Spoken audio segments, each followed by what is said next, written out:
Hey guys, so I've decided to try to finish out this speedrun series by squeezing in games during the day so that we can try to switch things up and find some of these other variations that we have not been able to see quite enough of yet. So, anyway, welcome back to the channel and this next leg of our Caro-Kann speedrun, where I will be playing games from the black side, 5 minute, 0 second increment. As always, I want these to be educational, so be prepared to pause the video when you hear and see the tactics recognition buzzer so you can find these cool tactics on your own. And as always, please consider subscribing, liking, leaving a comment. And thank you so much. Shout out to all you guys who took the time to leave a comment in the previous video. And we actually had a comment or two from folks saying because of the algorithm and those comments, they were able to find the channel. So thank you so much. Please continue to do that. And let's go. And here we go. Welcome to game number 1 of our 1700 level speed run. And we get the classical. Hey, that's a good omen. Or the Raza Studier. That's the Raza Studier.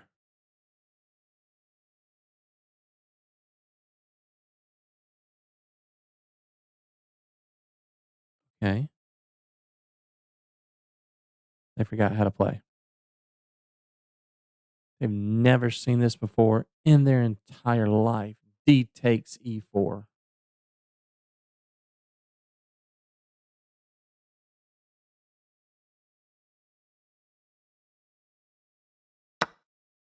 Okay. Mainline, Tartakower, Alien. Oh, we got the Tartakower. Nice. Nice. Okay, that's a good sign because these two moves are good signs because that means they're probably going to castle short. If they castle long, the bishop is likely on D3. Rook to the E file. Knight on F8. There's no mate. Yep. Classic setup. And we're going to wait for that bad boy right there. Last move that we make is queen to D7. And now we are set. Take a mental snapshot of this setup right here. This is exactly what we want in the Tartakower. They have not played H3. So let's maybe provoke them to play H3. Not going to do it. Okay. So in that case, let's bring our knight to G6.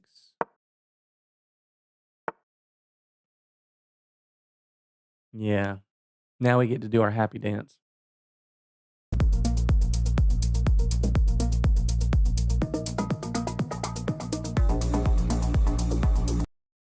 Yep, this is it. My favorite line in the entire Caro-Kann in my repertoire.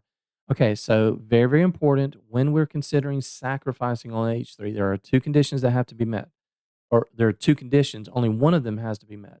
Number one, can they get their bishop to F1 in one move? If the answer is no, you've got the green light to sack. The other question is, if you sack, will this knight on F3 be left undefended? Now, in this case, they can get their bishop to F1, but if they do, that will leave this knight undefended. So if they can get there, don't do it. If this knight is defended, don't do it. So usually that means that the queen is here. That means they can get the bishop there and the queen is still defending the knight. But the knight will be undefended, so we sacrifice. This will be a brilliancy, so I already know it's going to be a brilliancy.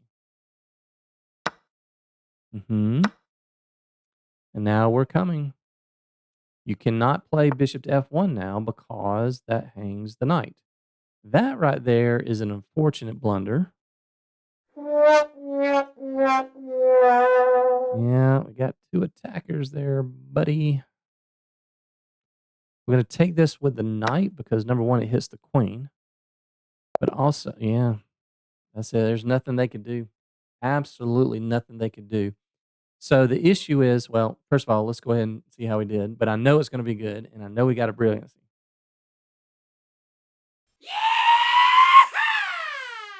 Yes, sir. That's what we're talking about. 98%. That'll do. And now you guys see why I get so giddy when there's a chance that we get the Tartakower, especially at the lower level. Now, 1700, this is obviously a fantastic player. So I would say probably starting around the 1900 level, in my experience, 1900 and above, you'll start to see players with white play the Tartic Hour, but they castle long. And then it's chaos. It's a really hard fought game from both sides. It's very double edged, very sharp. Both sides are trying to get the initiative. It's basically a pawn race. Both sides are pawn storming. But when White castles short in the Tartic Hour, we have so many different tactical ideas even outside of this sacrifice on H3. So all of this is book stuff, mainline Tartic Hour. That's a lot of book moves. Look at that. Look at all these book moves. Yeah, so normally I am used to seeing C4. And just so you guys know, if they do play C4 and then we get our knight over here, if and when they ever play C5, you just drop the bishop back to C7. It's no big deal. And this guy still remains on this diagonal. So don't ever worry about, and by the way, if and when they do push C5, even if they don't allow this sacrifice, if white pushes C5, that's basically a positional mistake because they have severely weakened this D5 square. So a lot of times, maybe if they do play that and that we don't have the sacrifice, a lot of times our knight will actually come to A6 to C7 and hop into that D5 square. That's not very often, especially below 2000, but it is a possible line. But anyway, here we have this C3 move. Yep, knight on F8. There's no mate. Yep, bishop E6. Okay, so that was our one inaccuracy. But again, from a human point of view, we're trying to provoke H3, right? So I really don't care what the computer thinks. Don't care, bro. Yep, knight G6 is a good move, and that's a blunder. Yep, it's pretty even right here, dead even, and you do that, and it's game over. Brilliancy, we know that's coming. Take here, and what does white do in this position? What moves do they have? Well, first of all, what is black threatening? Well, we're not threatening this because the knight is here. So if white just continues, what is black actually threatening? What if white just pushes a pawn? What can black do? The problem is we have knight to H4. Knight to H4 is the game winner. And this is a forced mate in two moves. There's literally nothing white can do. If you take the knight, now we have check, ouch, that's mate in the corner. And if you don't take the knight, then this is going to be a mate right here. If they go bishop to F1, you take the knight, and that's mate. Just disgusting stuff. So the key move to remember in these sacrifice lines is the knight to G6 move. And in this case, because they delayed the H3 push, they played a couple of other moves. Normally, when we get this position right here, normally I see H3 very early. So they actually played one pawn move, two pawn moves, and then they played it. But you see, we actually got a head start on the line because we were able to get our knight to G6 maybe a move or two before we might normally. So now when we sacrifice, our knight's ready to come to this H4 square. So what can they do about that? Well, let's say that they play. Let's say they don't move the knight. Let's say in this position, let's say they played. I don't know. Again, just made a pawn move. Another move that we can play here is actually rook to E4. Bringing the rook over sometimes is very very strong. So yeah, pretty cool stuff. But we got the sacrifice, and well, they just flat out blundered. Taking with the bishop was best because, first of all, it hits the queen, and basically, we're bringing the knight in. If they give up the queen, then we take with the knight, and we got the same issue here on G2. There's no way to stop this. If they play bishop F1, we take the knight, and they're not going to survive here. So, or actually, yeah, even better is check here. If they block, that's mate. So it's all winning from here.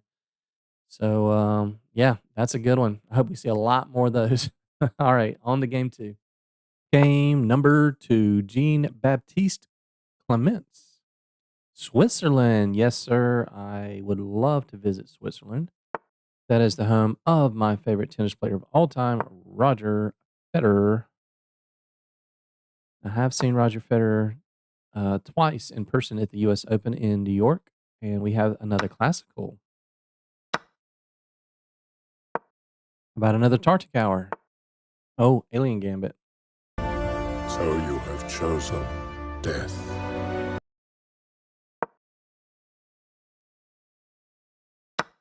Mhm. C5 coming up. I assume it's knight F3. Yep. C5. Bishop C4. E6. If they give the check immediately, we go back to G8. Yep. E6. Check on E5. Back to, oh, they don't give the check. Okay. Well, let's go ahead and play knight C6 then. And now they don't have this check.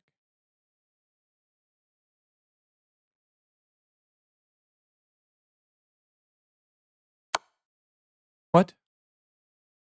I can't play that. Now we get to trade queens. No, no, no, no. No, no, no. Should we chuck a pawn here?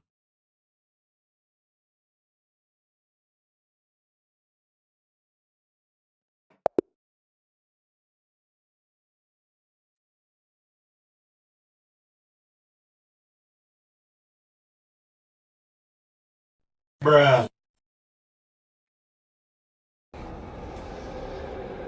Wait, wait. Hmm. Wait, wait. Yeah. Well, you can clearly see that black is killing it here. -3.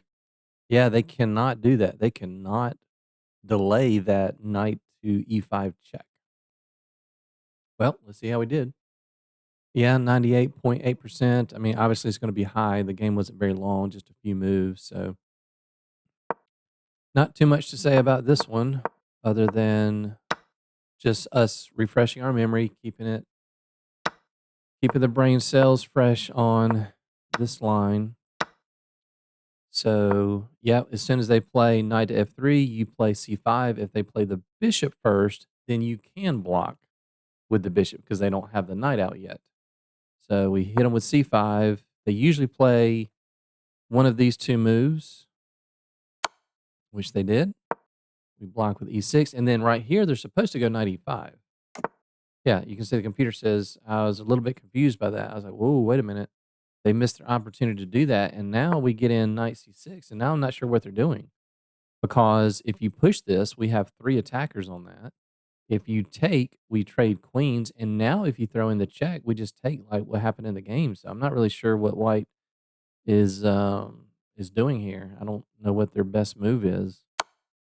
Wants to play so bad. Like I never see bishop e3 in these alien gambit lines. So that's how bad it is. Yeah, we just trade queens. And here I am interested to see. I didn't get a whole lot of time to think about it here. So let's brainstorm just for a second, just so we know what the best move is if that happens in the future. I was thinking about just checking a pawn here. Takes. That just gives us a chance to develop hitting the rook. So I'm sure this is not the best move. Oh, actually, engine says that's fine. This, and we just get to develop with tempo. We get the 2 bishops out. Yeah, actually, yeah. Okay, so that's good. File that one away. Chuck a pawn. um, yeah. All right. Game 3. Game number 3. Whoa.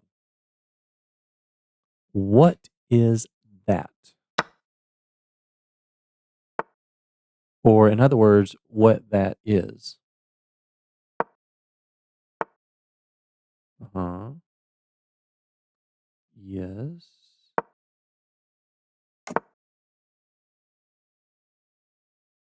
What? What's going on? This is elementary stuff. That right there is a 0 versus 0.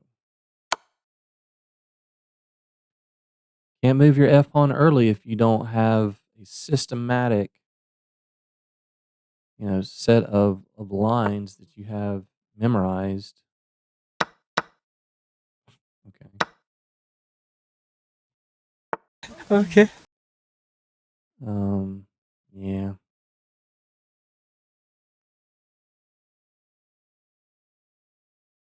We want to trade, right? I'm going to develop the bishop. I'm going to trade that so we can kind of manually castle. I want to put the rook on the F file, stick my king away on G8 and get ready for another game. They don't have the light squared bishop. Don't see anything they can really do here. Yeah, I'm going to manually castle. Okay. Mm, mm, maybe. Hmm, too many good moves. I was thinking of queen takes f1 until I realized that loses the queen. I'm gonna go. I wanted to push c5, but then they go here, so I think I'll prepare that with knight d7. Then when we push f5, excuse me, c5, they go here. We can take it. Okay, let's go. Make sure our queen's not getting trapped. I want to keep her centralized. We can go back here. I want to keep her centralized. If they push, probably just try to trade queens is what I was thinking. Are they really going to do that? That would be a very, very bad move.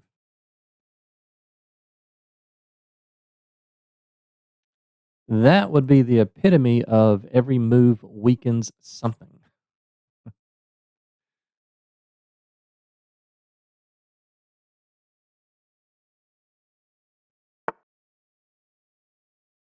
Okay, so here, this may not be the best move, but I'll give you guys a hint of what I was thinking of. This is one of our 10 middle game strategies. It's middle game strategy number 2. It may not be the best move, but it's just kind of funny what I was thinking about because I just had this lesson earlier this week with a client of mine. Middle game strategy number 2 is to break open the center with a pawn push.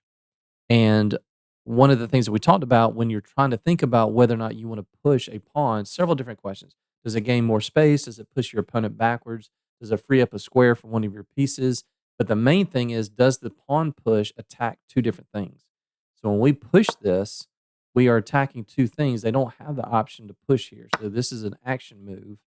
And, now we've kind of opened up the center of the board a little bit for our pieces. We are better here, so we don't mind trading. And that's got to be a pretty uh, demoralizing move for your opponent. And here, uh, yeah.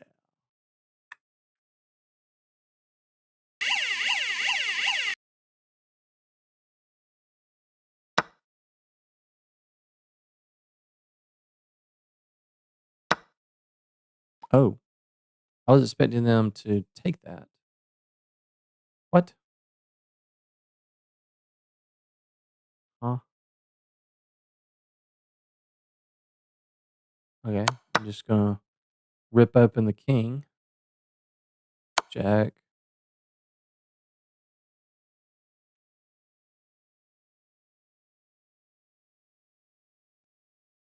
These may not be the best moves, but again, I don't really care because um, we're just trying to figure out the fastest way to end the game. Here they can block. I guess we'll take, check.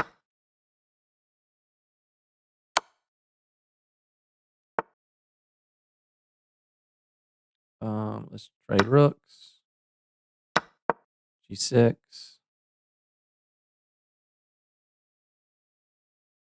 Again, I'm sure there probably was a better way to do that, but again, we just want to trade. We've got a passed pawn here. We got 3 passed pawns, and these 4. This is like we talked about this also, or I will talk about this in the end game stuff. Um, whenever you have double, actually, we've already talked about this in the double pawn lesson. Whenever you have double pawns like this in the end game, it's like these 2 pawns are like one big gigantic pawn. So this 4 against 3 really and truly is like 3 against 3, right? Because if you play it correctly, white's never going to be able to take advantage of this extra pawn over here. And now we put on our running shoes and we run. Run, run, run, run. And this guy is going to be the epitome of a restricted piece. It is overloaded. It cannot save both of these pawns. We will push one and it will take, and we will promote the other one. Now we're looking for forks. Where's a good fork? That one looks pretty tasty. Good game, Saul. Okay, no need to go gobble up any pawns here. We're going for a checkmate.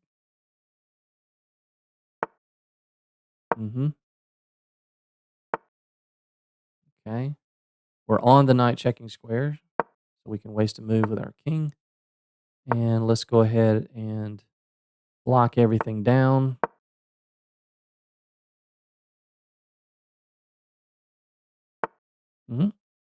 Let's take once. Just take here. Let's waste a move. Waste a move. Now they're forced to. Yep. All right, let's grab this real quick. Knight checking square and copy. Copy. Copy. Copy. Copy. Copy. Copy. Make a mad dash to the F3 square, and that is mate.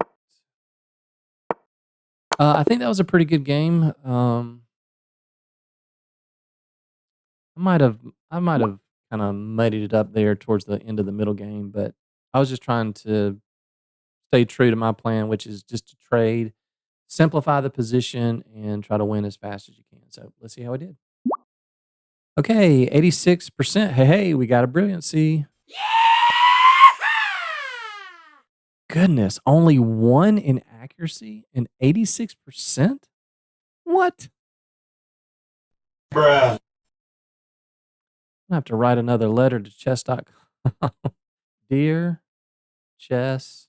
Did you guys like how I put dot separately?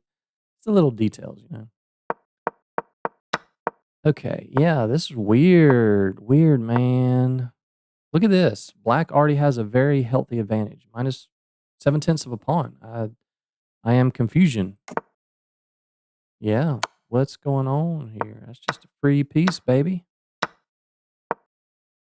And then, here it's just like, it's really hard to screw this up. I mean, we're only on move 9, and I'm already looking to blindly trade, knight for knight, equal value pieces. I mean, this is minus 4.5. Fine, excellent, excellent, best, excellent, best. There we go. Look at that. Look at that. Middle game strategy number 2 coming in clutch. So, yeah, I mean, we want to, this pawn, I mean, it's not really, they have no threats here, but I just want to simplify the position. When you make a pawn push in the center of the board like that and you attack 2 things, that's an action move. It's a forcing move. And so, yeah. Yep. Yep, best. Yep. So, yeah, it likes this. And yeah, I was a little bit, whoa, what? Like, I was prepared for this and then takes. Yeah, and then they take, and I was just gonna go here.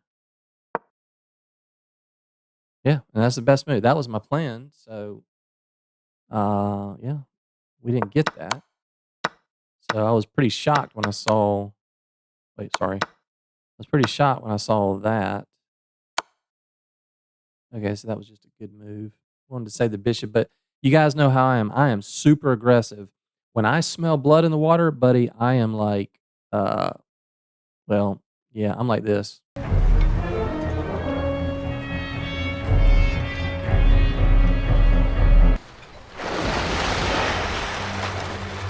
You're gonna need a bigger boat. I have no hesitation to just sack pieces, just to leave the king unclothed on the street corner all by himself, just sitting there waiting to be gobbled up. So, yeah, that was okay. That was fine. Yeah, that was okay. Yeah, I might have kinda actually, what is this? How do we get 86% from this? I thought this was a fantastic game. That's an inaccuracy? What are you talking about? What? Bro, what are you talking about, man? What are you talking about, man? Just push. How is that an inaccuracy? That's a brilliancy? That's our brilliancy. Bruh, this is like, that is not a brilliancy. That is like chess 101. Come on, chess.com. You gotta be better than that. That's like the lamest brilliancy I've ever seen in my entire life. Uh, I don't know. I'll play this for chess.com. Yeah. All right. Well, anyway, I thought that was a fantastic game. And then, yeah,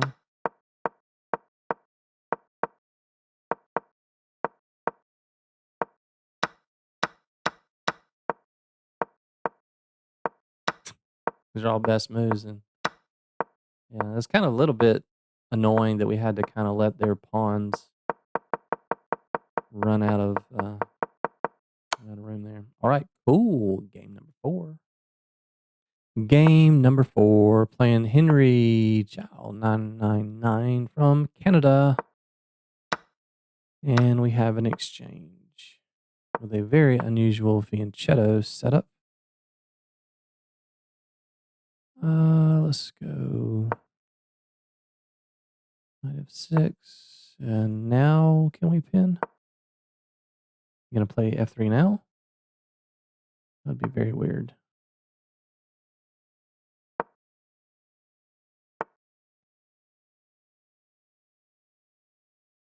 Okay, now I want to take that.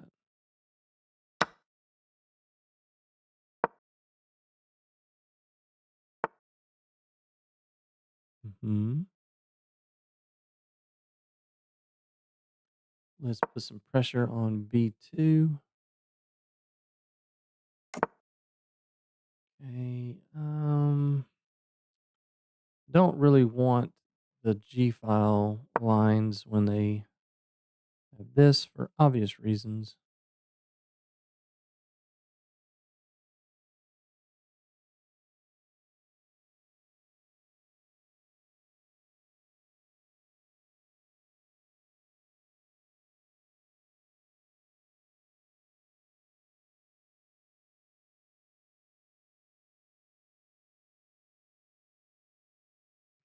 I don't have a good square for the knight though.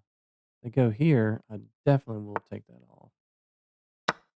That's going to severely weaken c3. And now we're going to attack both of these. Okay, I'm okay with that, but now I think b5 is the move. And if they double, then we'll play a6. And they don't have push that I can see. Okay, let's get out of that. Definitely don't want to allow double pawns here. Now this is going to be, okay, they're threatening that. Let's castle.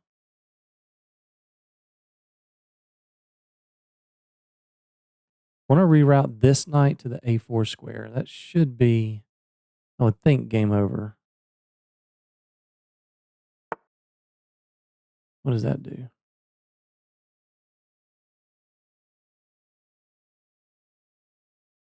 I don't know what that move does. Let's continue. Knight here, put maximum pressure on c3. Like knight here, drop the knight back. We'll have 3 pieces hitting that. They can pull the bishop back to d2, but Ooh, that looks no good. Yeah, so obviously my initial reaction is knight c4. They want to push this.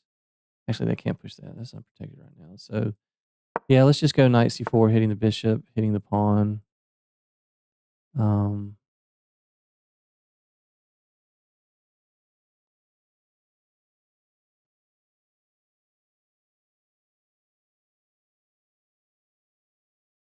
I need this knight on that square.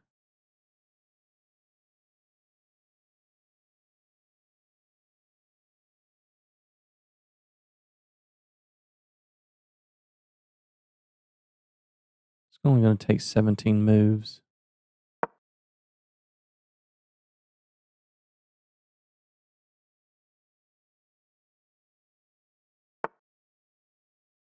Um, okay.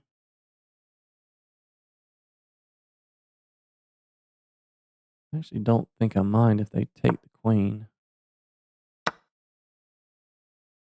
Which knight's better? Probably this one. Okay, that's a free pawn. Push this to a3. You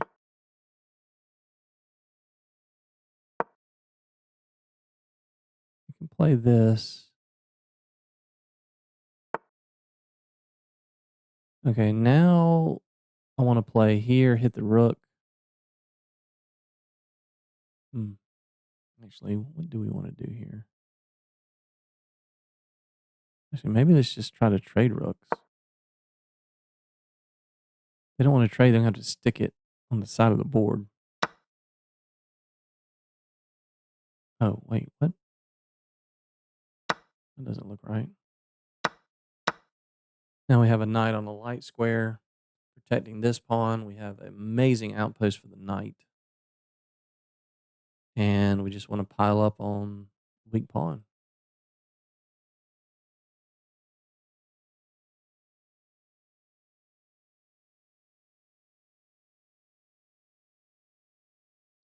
You guys can see these games are getting tougher.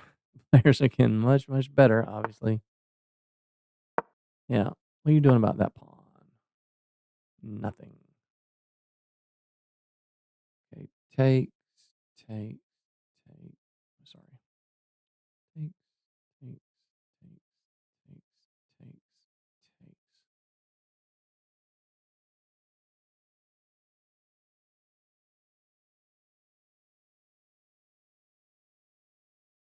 Okay, so I don't think we want to trade there.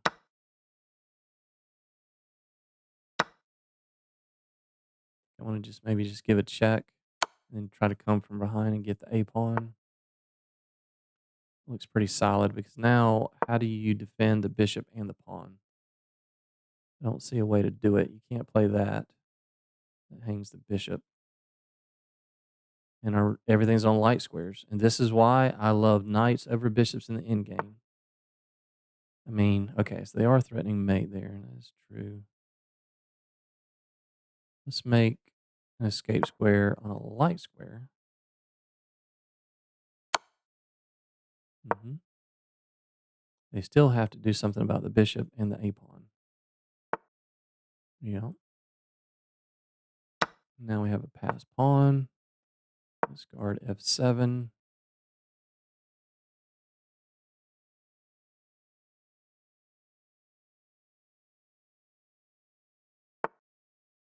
Hmm. Let's push. Let's get this pawn to another light square. Don't know what that does. Don't allow check. They're trying to deflect us away from f7. Hmm. Um, okay. Let's push. Let's restrict this rook just a little bit.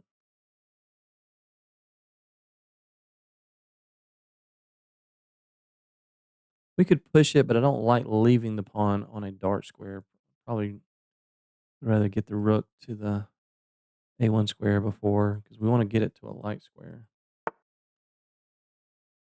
Um, yeah, let's go here. and then push, push. And they can't even get their rook behind it.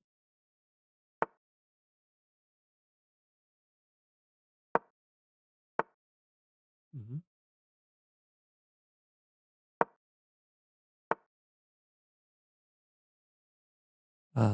Well,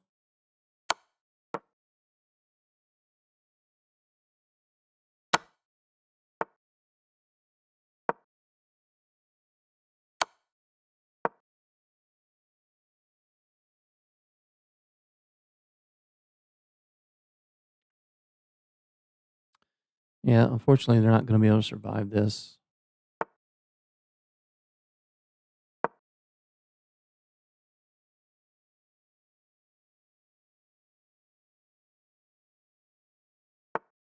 Mhm. Check, check. Is there a faster way to do it other than taking the rook? Don't see it.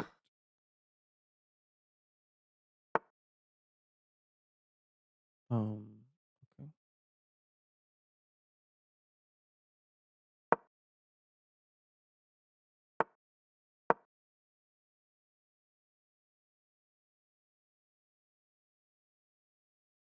Alright, let's see how we did. Yeah, so 89%, pretty good percentage, although we had a miss, 2 mistakes, and 4 inaccuracies. Okay, so let's check it out. So we had, what do we have? This was the exchange variation, the very weird King's Indian attack setup kind of structure. Okay, knight c6 was best. Knight f6 was best. Well, as they say, knights before bishops. Although I don't usually play openings where you get the 2 knights out first. London, you don't do that. Caro-Kann, you typically don't do that. That was one of our inaccuracies. Okay. Wants bishop f5. Yeah. Maybe taking the knight's not as good in these structures. That's fine. Ah, that was one of our mistakes. Then we had 2 mistakes. He doesn't like that so much. Oh, okay. So here, guys, I didn't say anything during the game, but I put the rook on c8. So I'll give you guys an opportunity to, well, let's just say I had something set up here. Let's just say that white plays this move, h3. So pause the video, see if you guys can find it. Yeah, that's a 0 versus 0. I was planning on sacking the knight on d4. Yeah, ooh, that's nasty. Taking here, and they probably have to. They gotta play this. Pretty bad, but they saw it. Yeah, now we don't have that tactic.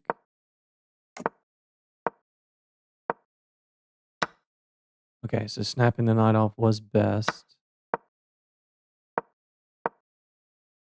Oh, b5 is an inaccuracy? How? You want to go queen a6? Why? It just allows them to. I don't know. I mean, to me, I like b5 because that's a backwards pawn. That's an isolated pawn, right? And we learned that one of the best way to deal with those is stop the advance. I mean, I love playing b5 here. They can't push that. They can't push that. And our pawns further up the board as opposed to us dropping back and then them kind of having pressure. Not sure I fully understand that. A6 is good. Now they can't push these pawns. I don't know. Yeah. Always ask why they make that move. Well, I immediately see these are on the same straight line, so I'm immediately looking how can they take advantage of that. So we just castle, get out of that.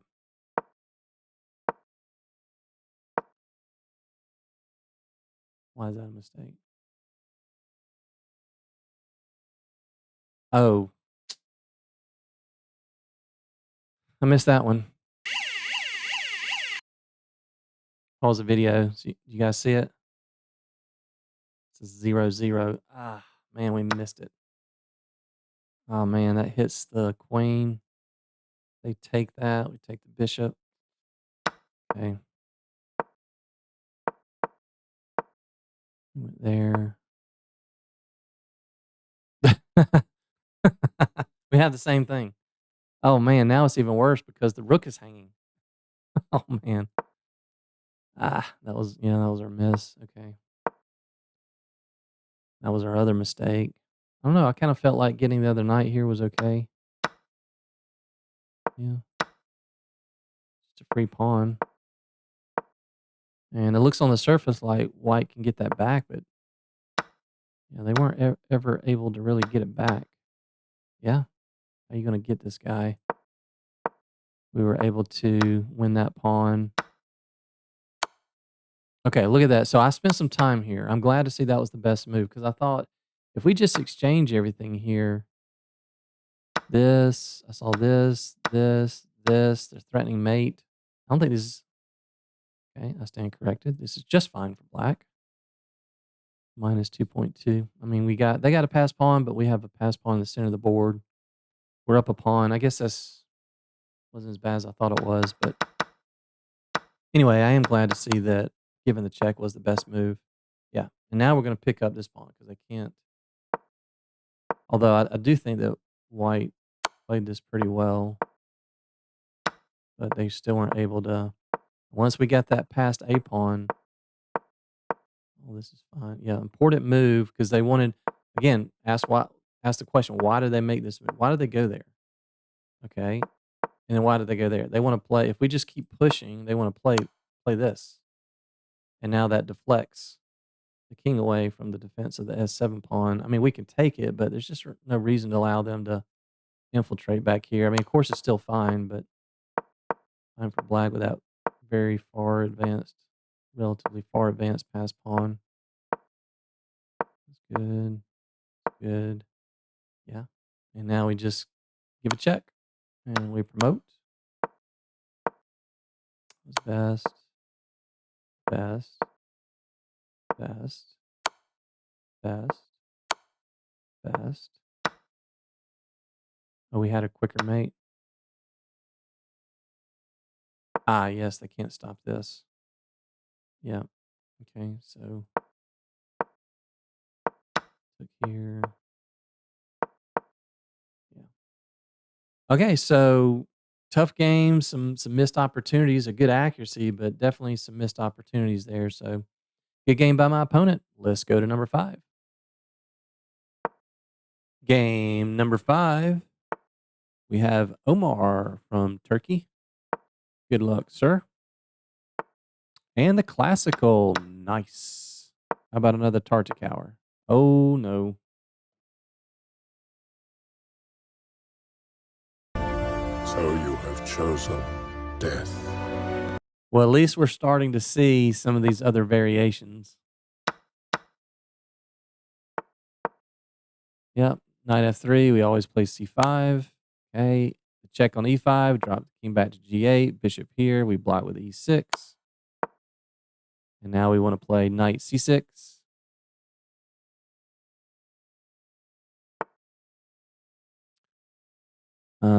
Bishop E3. That's a little bit rare.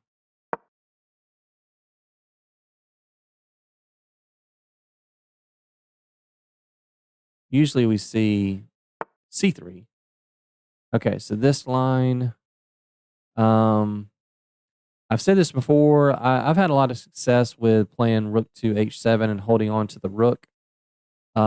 This time I think I'll switch it up. I think I will go ahead and take because the bishop is on E3 here. I think I will go ahead and take on D4.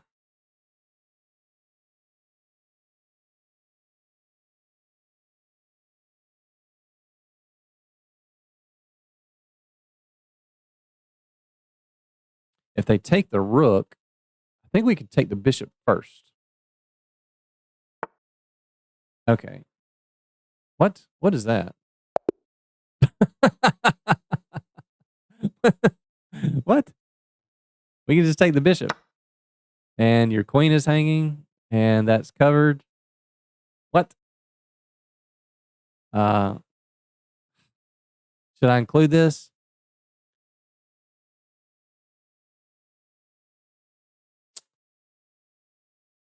Eh, all right, I'll include it, and we'll see if we can go back and take two. All right, let's see how we did.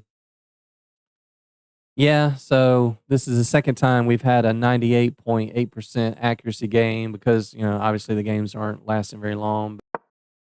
Yeah, not a whole lot to say here. I just kind of wanted to reiterate the line here. Yeah, always play c5 when they play knight f3. We always drop the king back to g8. Always block with e6. And yeah, computer says that's the best move, but we just don't see this very often. Um, yeah, knight c6 is best, and taking is best, and white is just crushed minus 2.8. So let's continue though. So if they take the rook, I believe we can simply take the bishop. Okay, that's okay. Yeah, not a whole lot of difference there. Um, Peter just wants to take the knight. Yeah.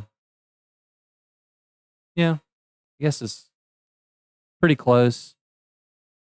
Now, if they move the bishop here, I'm thinking probably e5 is best. Yeah, e5 is best. Oh, minus 4.4. Yikes. Okay.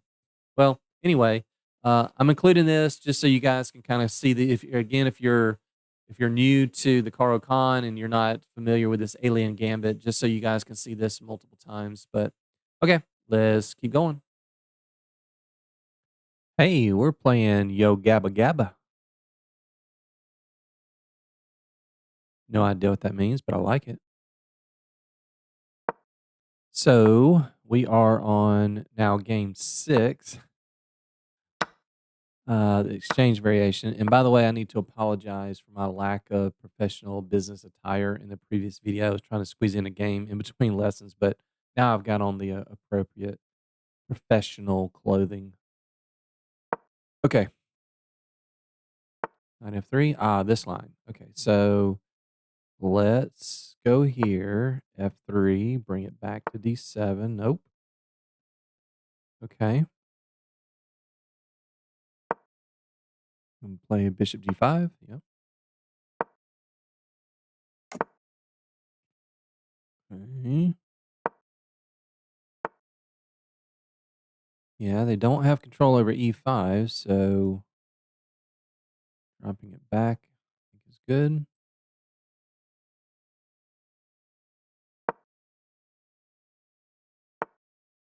Let's see if we can get them to take. No.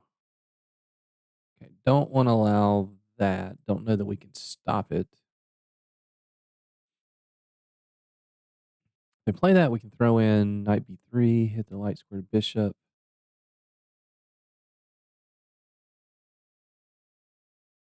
Okay, I'm going to play a6. Ooh, now we get to play b5. Now I don't mind this at all because now they can't push c4, or at least not very easily.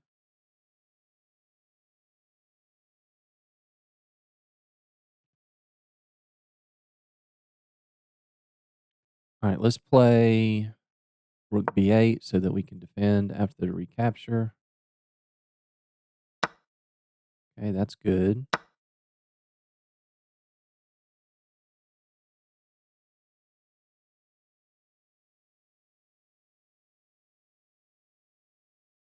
That's good.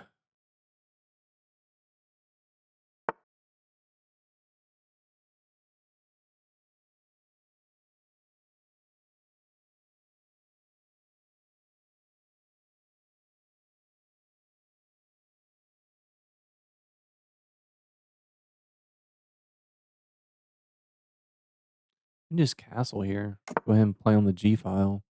This knight really can't move anywhere. I mean, that loses a pawn, although they could take f6.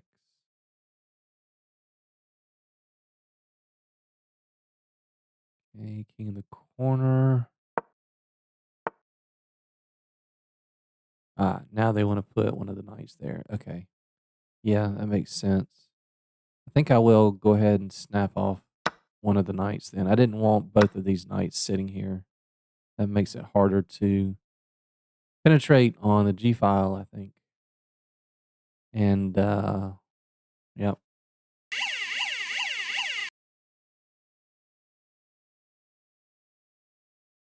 Time to hit the buzzer.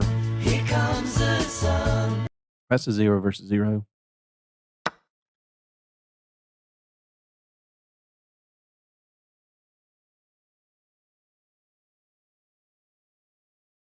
I was looking at this the whole time, just waiting. I was looking at these sacks. Nothing worked up until that point.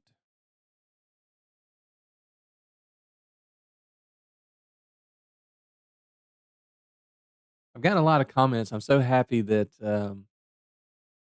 I've never had anybody comment anything negative about the tactics recognition buzzer. I've had people say, when I'm playing my games, I'm seeing that buzzer in my head. I'm like, that is freaking awesome, man.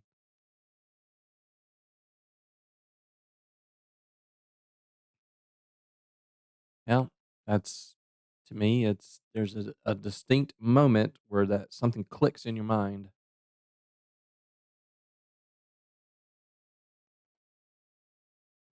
I can't wait to roll out my new series on tactics recognition training where I'm just going to feed you guys just drills after drills after drills of positions like this where it'll be up to you to find the tactic. But you'll never know if there's a tactic there or not. You will have to use these 6 conditions to determine. So we got a rage quitter here. I guess they didn't like knight takes d4.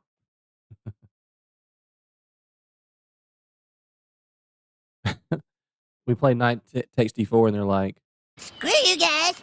I'm going home. But Carmen, we're trying to. Screw you guys. Home.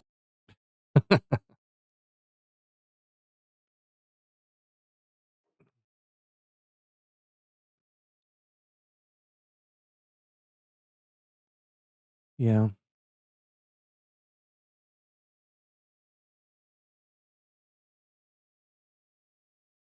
I mean, it's not the end of the world. I mean, we get a rook and a pawn for a knight. It's not like it's -10 or anything.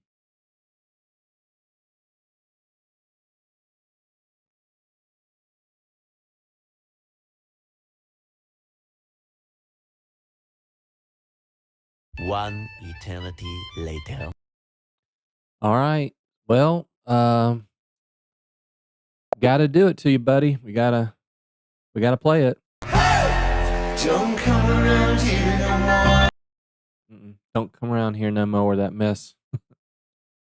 95%. Yes, sir. That was a good one. That was a fun one. So we have the exchange. Hmm.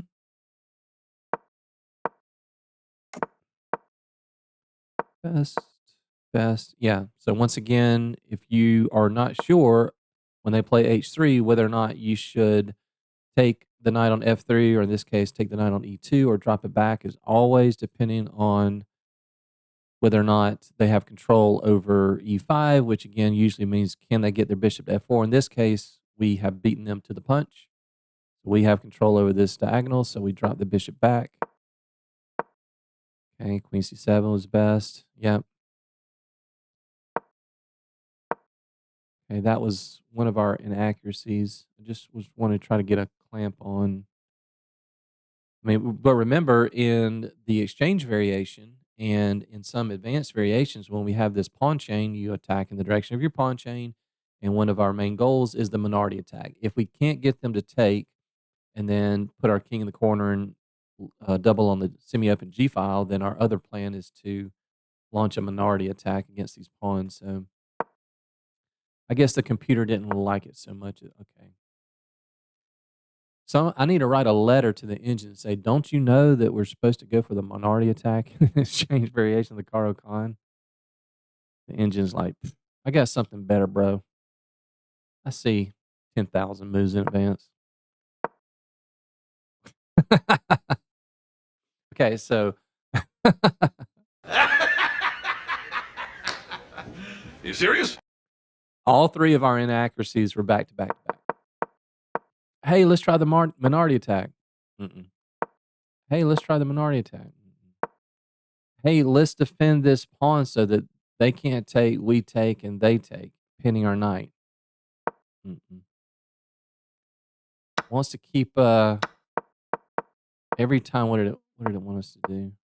Castle. Bring the bishop back. Bring the bishop back.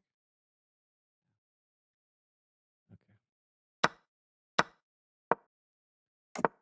Yeah, best. Best.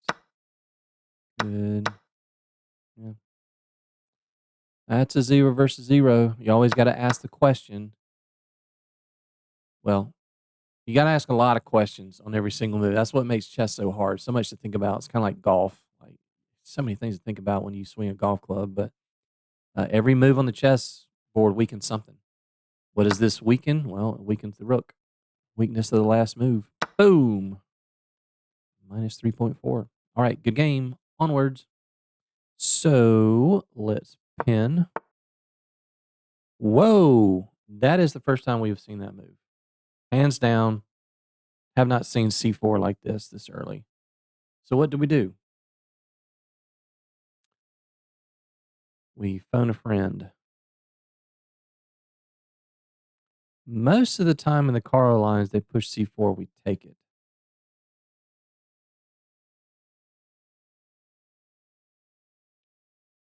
E6 is a consideration. Yeah, I'm almost never see this move, at least this early.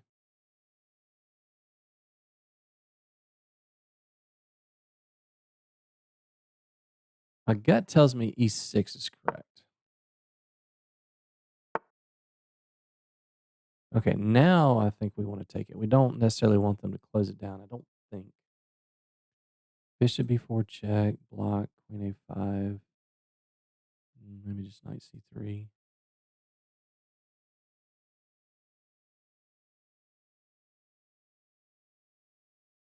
We close it down. Say we play knight E7. We close it down, B6, here, here. Yeah, actually, I think that's still okay. I'm going to get the knight to F5 like normal. Let's see if they close this down.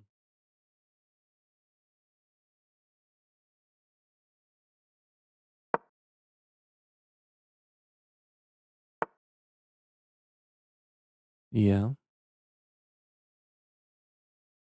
Not just a free pawn. What am I missing here? Takes, takes, takes, right?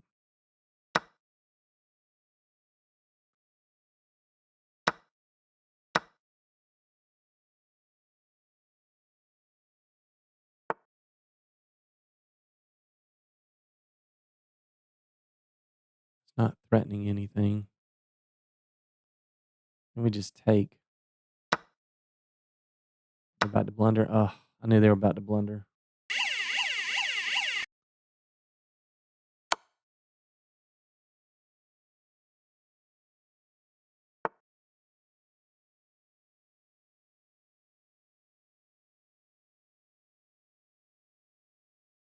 I don't see anything stronger.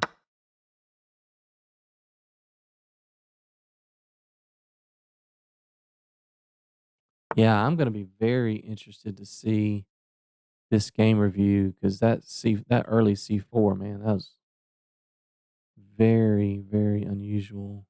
Maybe it's good. I don't have that in my repertoire for sure. Okay, so how do we save the knight?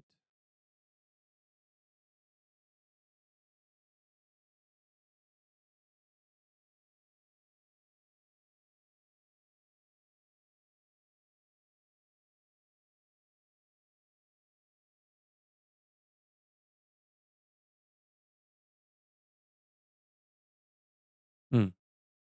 I've got a cheeky move. Let's act like we're trading. We want to trade. We just want to get rid of this guy. Oh no, my G7 pawn. It's right there for the taking, man. Just snap it off. Then you're hitting the rook, everything. It's a trap.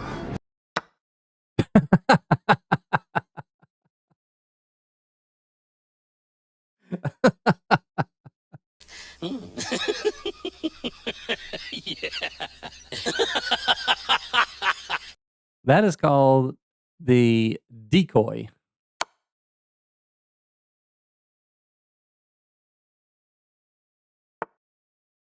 Oh my gosh. Tactics recognition. Condition number 5 is back rank weaknesses. So we simply play queen to B1 and we pin the bishop. Here comes the sun. All right, good game. Roger. Good game. Let's see how we did. 89%. Yes, sir. 3 inaccuracies.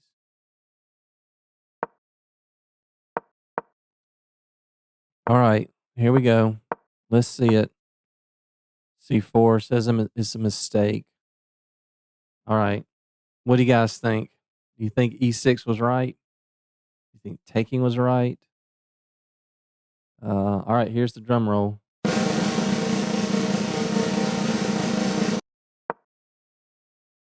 Push. What? Okay, that was definitely not on my radar. Pushing, huh? Yeah. Okay. Okay. Yeah. Maybe we want to come with C5. Does make it hard for this knight to develop. Yeah. And if they push C5, it's another mistake. What are they supposed to do here? Maybe 3. Yep, hitting this. Yeah, I was gonna say we gotta take that. But can they not take this first?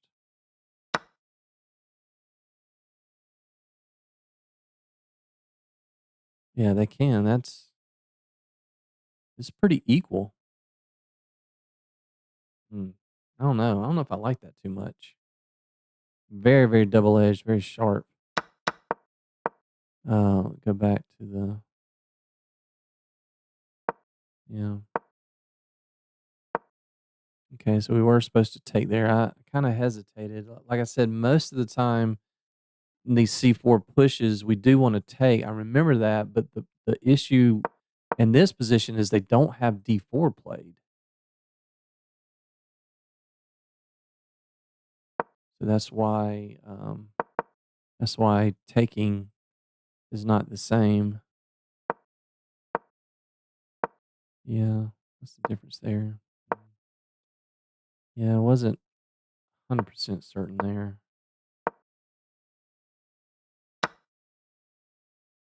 Wants to take the pawn with the knight. Yeah.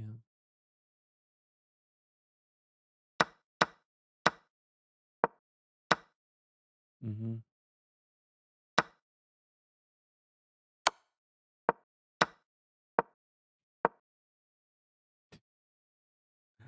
It's an accuracy.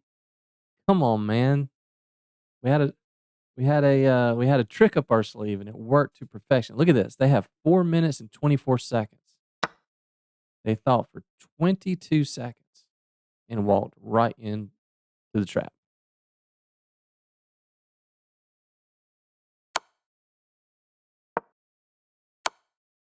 Mm, okay. All right. Filing that one away in the memory bank. So early C4, we push. And then if they play D4, we take. All right. Let's move on. All right. Game number 8. We have I'll try to pronounce that. And another one of these bishop D3 moves. Put the bishop on F3. Yeah. This is okay for whites. Weird, but Okay.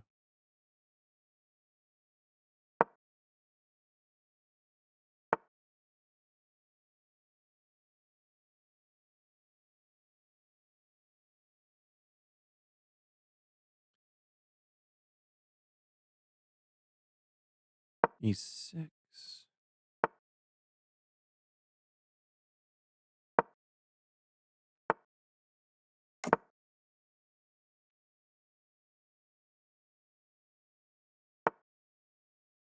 Mhm.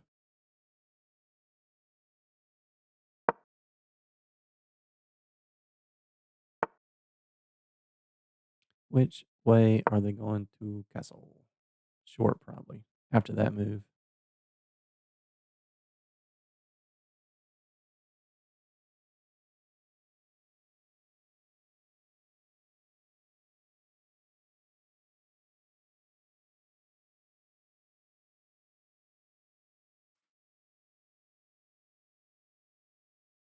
They're not sure which way to castle.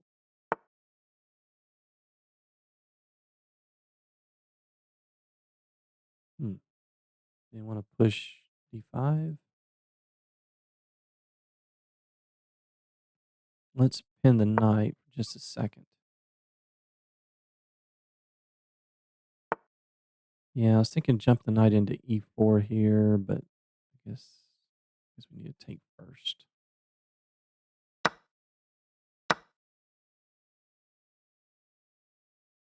Yeah, bishop G4, knight B6. See, knight B6 looks pretty good.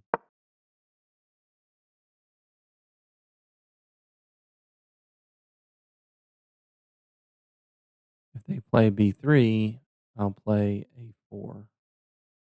Try to undermine this. Otherwise, play one of those two moves.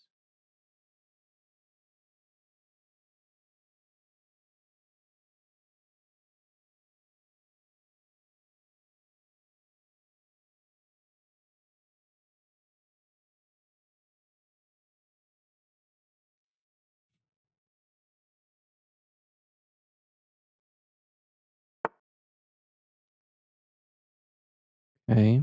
That severely weakens D5. Does this do anything? I don't think so.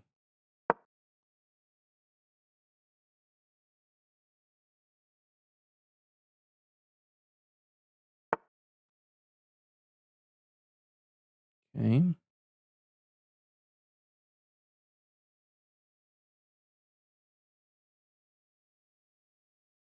Yeah, probably just rook E8.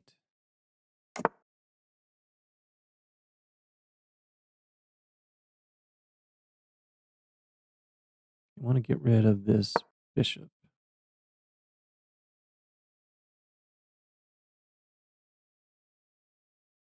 Yeah, white's playing fantastic. Strong players above 18, 1900.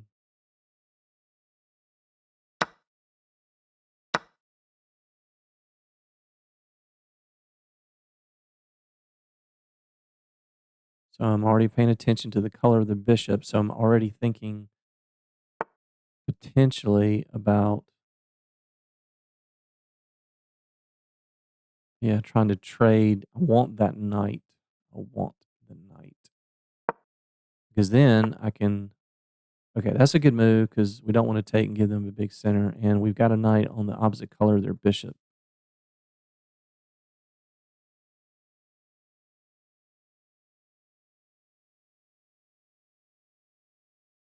We can try to undermine this pawn chain. Takes, takes, takes, takes, takes, takes. Looks okay.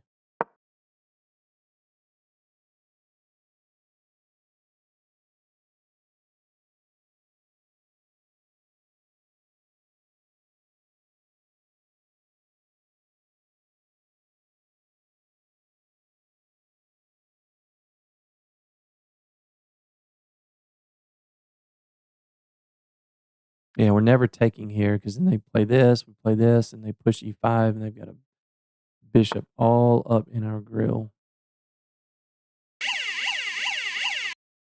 But that does change things.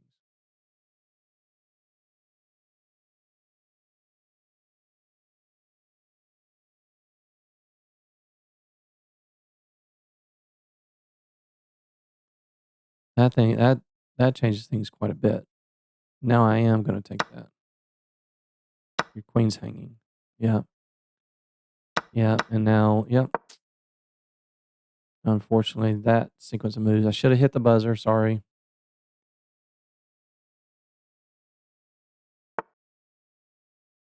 Okay, which file do I want their rook on? I think I want it on the F file. Let's take here and then push E5 so they can't lock this bishop in.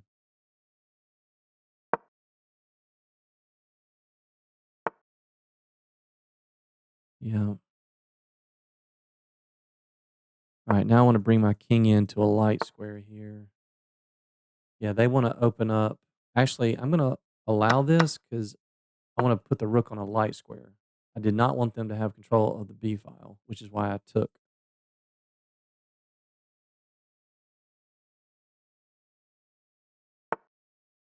Yeah.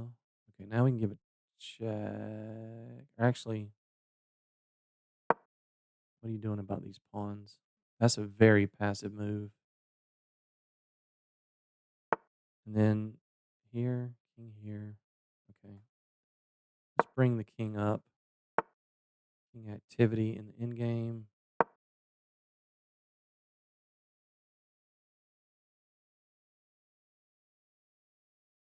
They need to move this pawn so they can move this pawn to free up their rook.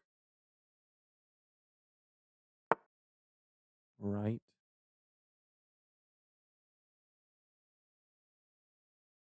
Let's go rook here. I want to go rook here to attack this pawn. And when they go here, I want to be able to double. If they push that pawn, then oops, that's a terrible move. Oof. Oh no. Oh no, that's not a good move. What'd you play here, guys? I'm gonna hit the buzzer. We don't win material, but I'm gonna hit the buzzer. Rook A3. That is now an incredibly restricted piece. We're threatening mate. So they have to go here. And now we can go gobble some pawns. Yep. What are you doing about that?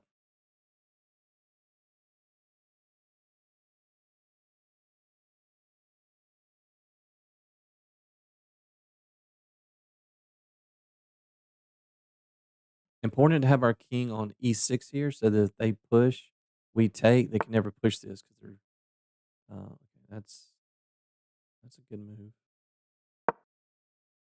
They still can't stop this. That's restricted. That's restricted. That's restricted. If you push that, whoops, that's game over.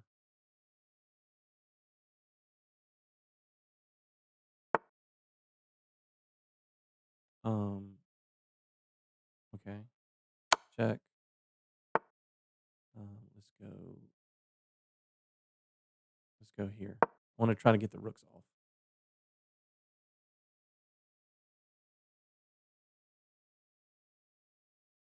King can't move.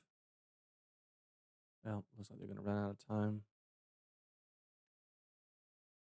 Actually, king can't move. Okay, let's. We'll take that. Okay, let's get the rooks off. They push here. I'll go here. Check, and that should be game. You have no way to defend this. Okay, they do. Let's give a check. That's a little deflection tactic so we can get on the bishop. Okay, let's take that, and then the pawn runs.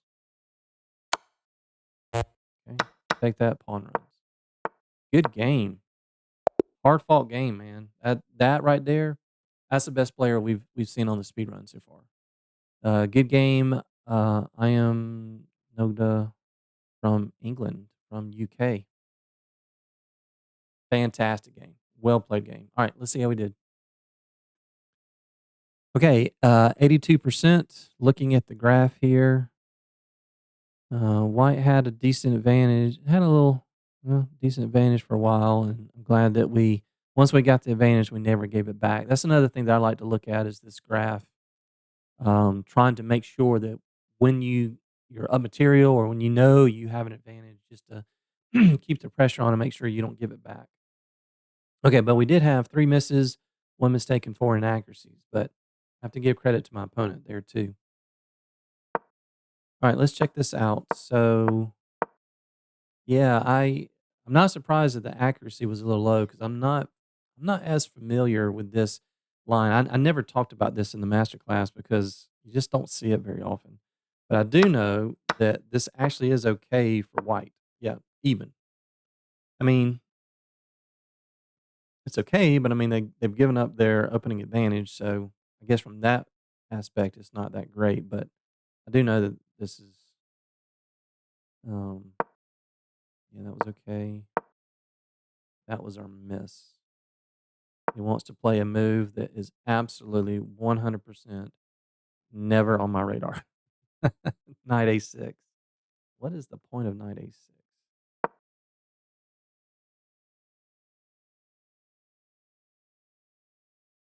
Peter says queen B3, queen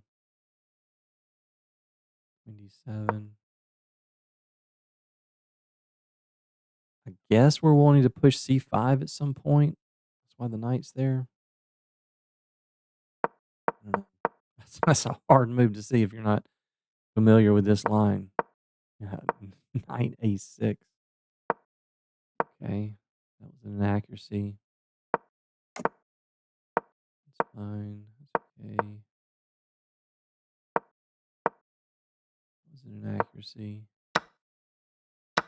Yeah, here White's got a decent advantage. 6/10 of a pawn. That was a mistake. That's a terrible move. How dare you attack an unprotected pawn, threatening the queen? How dare you do that? What's wrong with that move? They were supposed to go bishop back to E2. Very logical move to go back. But I mean, I mentioned that after this move, I was like, I only see a couple of moves here to defend this. If they had pushed this, we just undermine. I think. Yeah, I think we just push. Yeah, best move. And now what do? If you push, you hang C4. If you take double pawns, you still hang C4. So I was just thinking at this point, I guess I wasn't really considering pushing the pawn, which they say is a miss. So now we're back in business, pretty even here. Still wanted to go knight C4. I didn't see anything there. I thought maybe this was one of those situations where I don't see a lot of squares for our knight. Like that to me looks like it get trapped pretty easily. What are they supposed to do here? Yeah. And what's stopping them? Oh, I guess that is hanging. I don't know. That's a very unhuman like move to me. Just stick your knight right in the middle of the landmine and just trust that you can save it. I'm just going to stick it here and no problem. I got plenty of escape squares. Plenty. All of these are perfectly safe. Okay.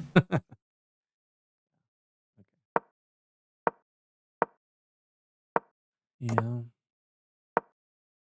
Okay, so I did lie. I'm happy to see that. It's like, man, I got to relieve some pressure here. This is a pretty good bishop. Our bishop's not doing much on this diagonal. There's nothing here. Just trying to trace some stuff. So that might not have necessarily been middle game strategy number 4. You're trying to find their best piece and get rid of it. I would not say that their bishop was their best piece there. I would say probably the bishop or their queen is the best piece. But whenever you feel like you're just kind of cluttered, like you're just, going back in a turtle shell, then you want to look to trade pieces just to get some pieces off the board to open up some squares to free up some space for your pieces. So I felt like that was a good decision. Okay, it's fine with that. Yeah, good move. Fantastic move by White because we never want to take this. That's a big no no. And then what do we do with the knight? We go back here. They probably just push, right? No, we go queen here.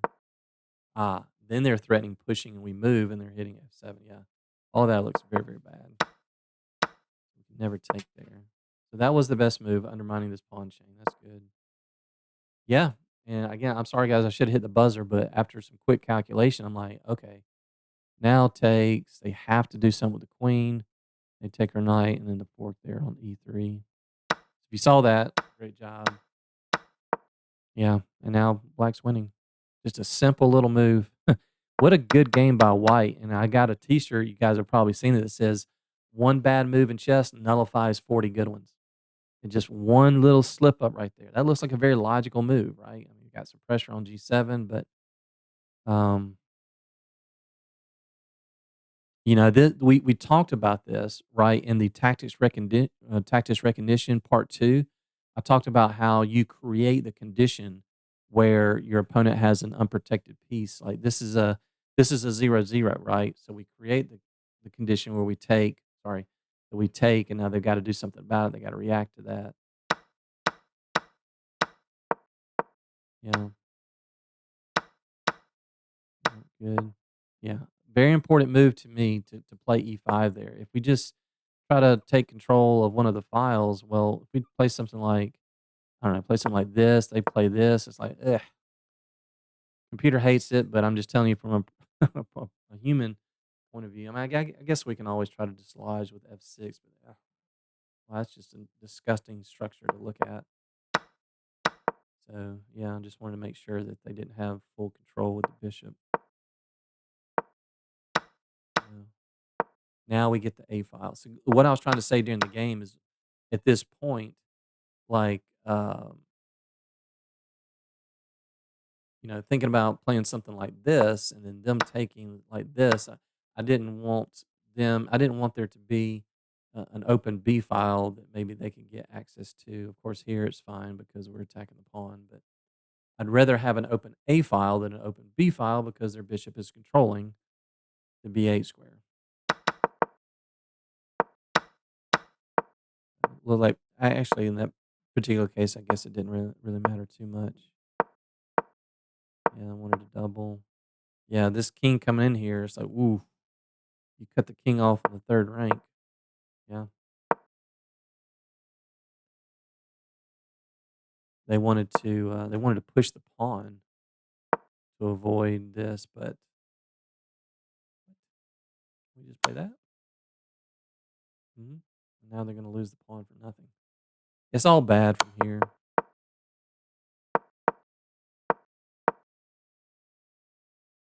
I wanted to play.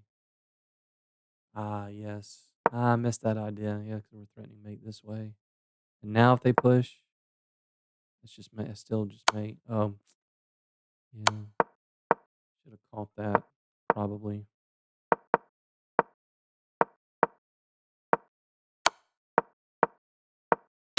Otherwise, I think we finish this up okay. Yeah, now just sacrifice because once the king is a file below a pawn and it's the pawn's turn to move, never never catch it. Pawn just runs. All right, fantastic game. That was a good one. All right, let's move on. All right, let's see if we can squeeze in another game here. Trying just searching. I'm like a woodpecker in a petrified forest, just going around looking for opportunities. Just to find some other variations. It's so difficult. Take on D4 first.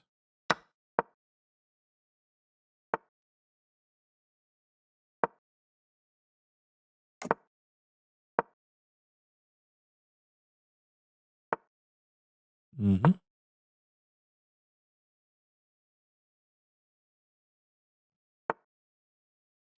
Take Queen B6. Put pressure on both of those guys.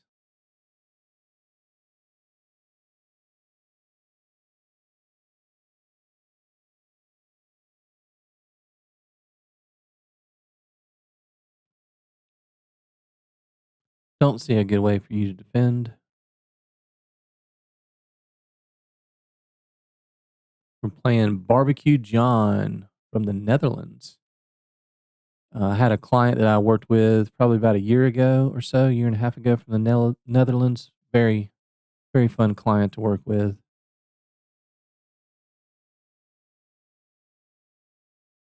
Italian born, but is working in the Netherlands. Federico, if you're watching this, what's up? I would love to visit Switzerland, the Netherlands, Sweden. I just heard and seen glorious pictures of that part of the world. Okay, so which knight do we take with? We want to take with the C knight so that if they move the bishop, we can take that bishop, not worry about being in a pin. This doesn't work. We take that with check. They move the bishop, we take that.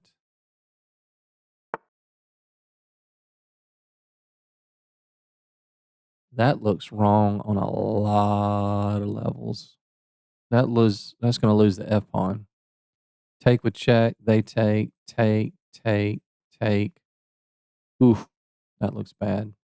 Is there anything stronger? I don't think so.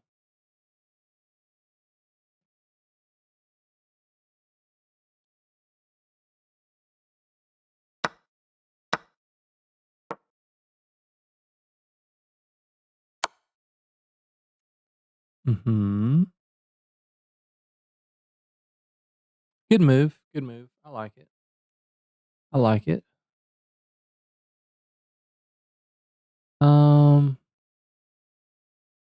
should we block or move the king? Block or move the king? My gut tells me to move the king. I mean, if we block, we do get a nice healthy center. But they do have these 3 pawns. I think probably best just move the king. Just make sure we get this pawn with check because they have to block with a rook, otherwise they're gonna lose the knight. Yeah, so you gotta do that.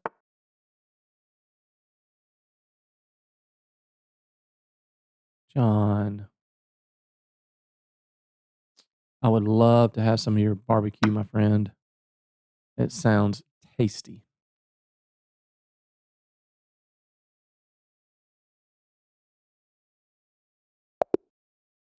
Good game. Let's see how we did.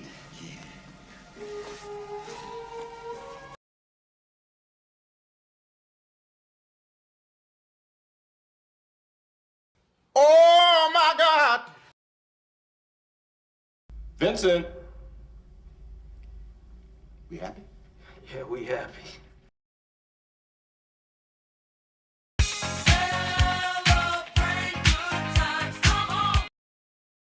Um, I have no words other than the ones that I just spoke. I have spoken.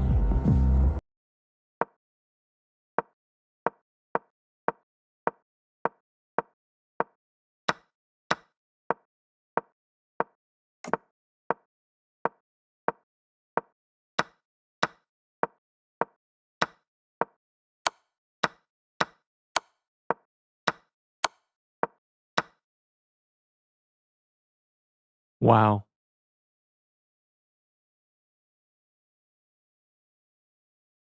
So I have had a few 100% games in my career, but most of those were, shorter games where maybe you make the correct first 4, 5, 6, 7 moves and your opponent blunders or you get some quick checkmate or whatever. But I can tell you guys without a shadow of a doubt, I have never played a game 17 moves or more with 100% accuracy. So uh, that's just flat out freaking awesome.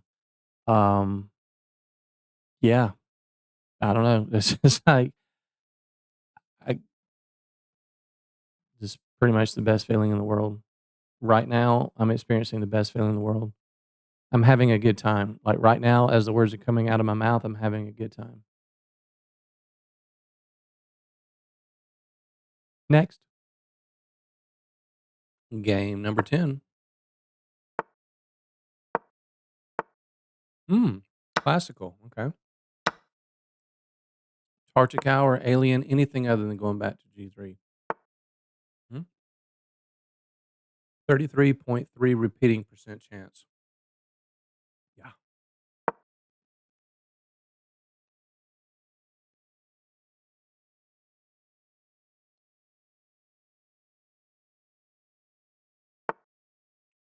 Mm, they allow the push. Usually they play h4 there.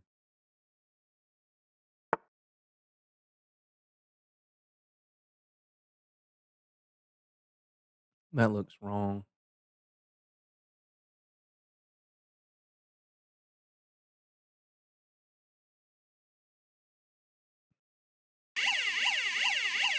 Pause the video.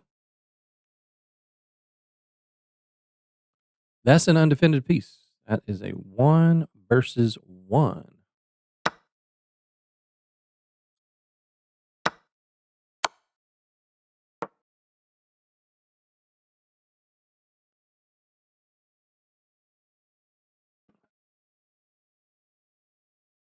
Good game.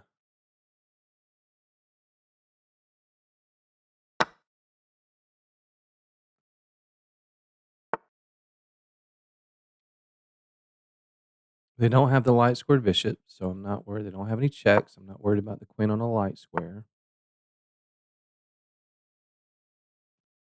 That makes me want to play this move. Pin the knight, attack g2, force some kind of concession.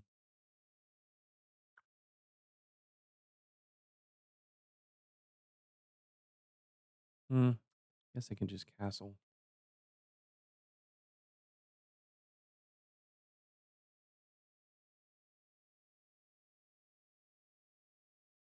All right, let's just develop bishop d6. After they castle, we could have some play on the dark square diagonal. Not anytime soon, of course, but I'm actually thinking about playing knight a6 here.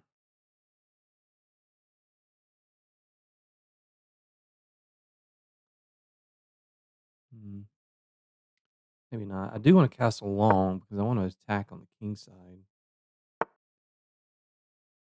They are anticipating that, as they should. G5, G4 looks attractive. Don't have a good square for this knight, so yeah, let's just attack. I might not even castle. I'm not even sure we need to castle.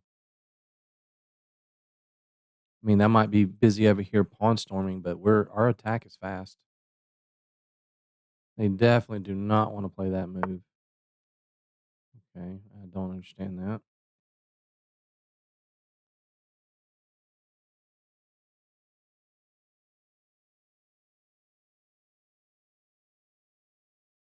Hmm.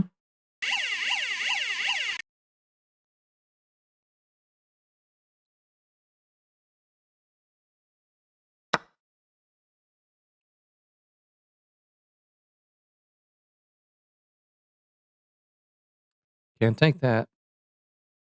Can't do it. Check. King in the corner. Check. King here. Mate. You block with the knight. We take the queen, and then we snap off the knight. Or we could actually, let me just think about this for just a second. We go here and move the rook, check, king here.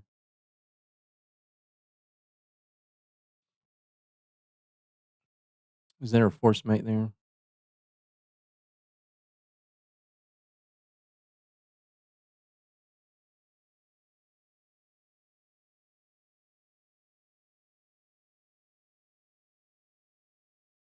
That looks pretty freaking strong.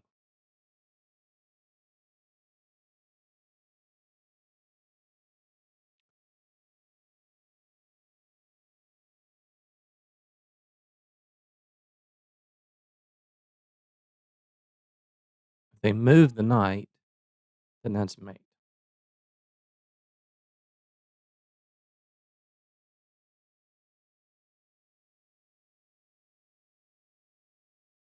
I think that's the best move.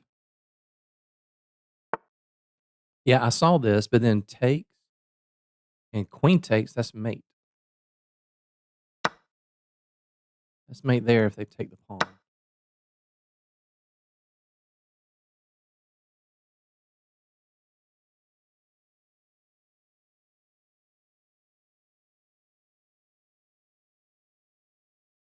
You can do it!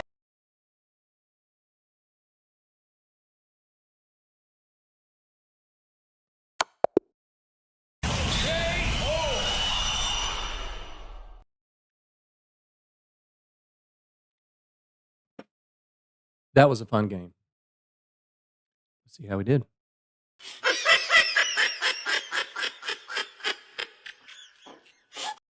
Yes, sir. No blunders, misses, mistakes, or inaccuracies. Those are the kinds of games that we like. Normal stuff. Yeah. Mhm, yeah. H4, we throw the bishop in there. We've seen these lines. And that's why. That's why you need to play H4. Is because we kick the knight and you got to go backwards. Yeah, that's a word I just made up. Backwards. Yeah. I knew something was wrong. So when you play enough games, that's why playing a lot of games and getting a lot of experience helps. Because and I talk to my clients about this all the time. They'll say, should I play longer games or shorter games? And I think it's good to mix it up and play different time controls. But if you only play 30-minute games, then you're just not getting that experience. And it's not just getting the experience of figuring out what not to do, but when you play the same opening over and over and over and you get a lot of games in, you start to see things just like, wait a minute, that's not you guys hear me say this all the time. It's like that looks wrong, right? That something about that looks off, right? And so when that happens, stop and take your time and don't just discard that because a lot of times we have a position like this. I'm quite sure that, well, I shouldn't say that. I cannot remember ever having this position in my entire life. So I was like, wait, something seems off here. And then lo and behold, use our tactics recognition. That's an undefended piece. So we snap that off. Tactics recognition condition number 2. That is now a 0 versus 0. And by the way, if you guys are new to the channel, if you're a beginner or whatever, I have a 2-part mini series on tactics recognition where I have 6 conditions that I will teach you for when an alarm should go off in your head, like that tactics recognition buzzer, that triggers something in your head says, wait a minute, this condition is met. Now let's look for tactics. Okay. It doesn't mean there's a tactic there, but at least this is the time to look. And so the reason why we have this new definition of an undefended piece, including 1 versus 1s and 2 versus 2s, is because normally most people, probably 999 out of 1,000 people will say, no, that's not an unprotected piece. It's clearly it's protected by the bishop. However, with our new definition of same number of attackers and same number of defenders, I call this a 1 versus 1. We have one attacker and they have one defender. And you might say, well, why do you say that's an unprotected piece? It's because when you take away that layer, when you make that exchange, now this becomes a true, what most people think of as an unprotected piece. But I call this a 0 versus 0, right? So if you have a 2 versus 2, strip away one layer, make an exchange, take it down to a 1 versus 1, make another exchange, strip it down to a 0 versus 0. And then now you've got like a fish in the middle of the ocean and the sharks smell blood, right? And so here, that's a 0 versus 0. We look for tactics, and that is a classic elementary fork, right? Okay, so from here, yeah, I guess everything's pretty good. Yeah, let's just attack, man. Let's attack. They got one less piece. Even if we took the time to castle long, we're not worried about anything here. And yeah, I thought about en passant. Wasn't quite sure about this, and the queen is being hit, but I guess, obviously that looks pretty good too. Um, that's kind of one of those. I spent probably, I spent probably 10 seconds on en passant. And then most of my time was calculating this because I felt like, and this again is kind of, you never want to get in a position where you're playing hope chess. Like, I hope my opponent does this. But there is something to be said about if I play this move, I have a strong feeling that this human is probably going to go with this continuation. Whereas a computer is never going to fall for traps. I was always going to make the best move. I just had a feeling that, takes, maybe we were going to get a quicker mate. So, I mean, it's still winning. I mean, this is -5. The other variation was um, -6. Only about a pawn difference, but for whatever reason, I just felt like we were going to get a faster checkmate with this. Yeah. Okay, so that was the best move. I'm glad. That we spent some time. Right? They blundered earlier on, so stop and make a precise move. Of course, this is completely winning. Take. take, of course, but I didn't see a knockout. Why? Because we don't have the queens on the board. Now, you guys have heard me say this over and over and over. When you're up material, I tell all my clients and students I work with, when you're up material +2 or more, yes, you can pretty much start blindly trading rooks for rooks, equal value material, but not in a situation like this because, yes, the more you trade and the more you clarify the position, the easier it is for you to win. But if you got all these pieces aimed at your opponent's king, then I do think it's worth trying to take some time and calculate some forced mating sequences, right? Because it's all about efficiency and trying to win the game as fast as you can. So we can move on to the next one and get some more experience. So this would be a situation where I didn't like this as much because I didn't want to. I didn't like this as much because I didn't want to trade queens. So yes, this is the best move. And then yeah, what do they do here?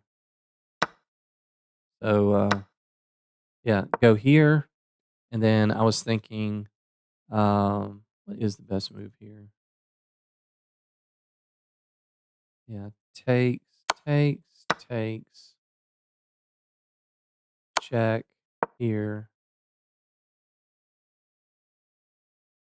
Yeah, that's a nice one. Rook's gotta move somewhere. Then we need to, yeah, I guess we could just win the rook. That's fine. We can consider castling and yeah, I probably just take the rook. It's fine. Anyway, all right, good game. Moving on. Oh boy. Oh boy. I got to go into my phone booth and do the reverse Superman. We are playing the one and only Magnus Carlsen. Okay, so that's what is Magnus doing there? Okay, I guess we take and we kind of go into a Tartic hour with an F4. Ah, yeah. Let's push.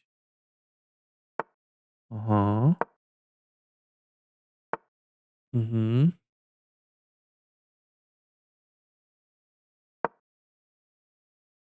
You need to play D4 here. Yep. Okay, let's go here. Let's go here. What are you doing about that pawn? Ooh, goodness gracious.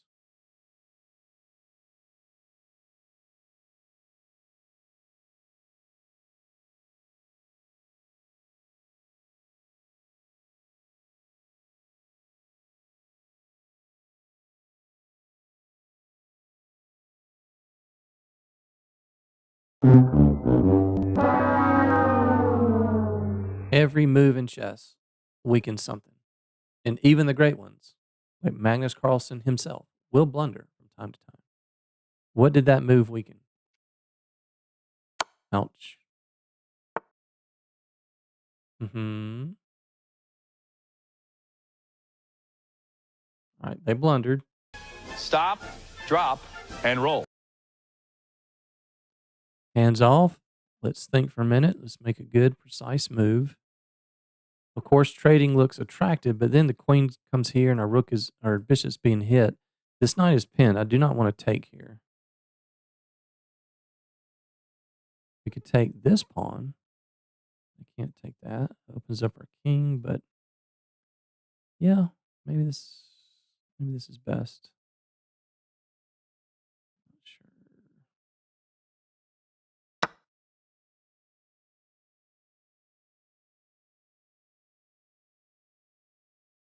C5 is something I'm going to be very interested in. I do like C5 here. Oh, lose a check. Okay.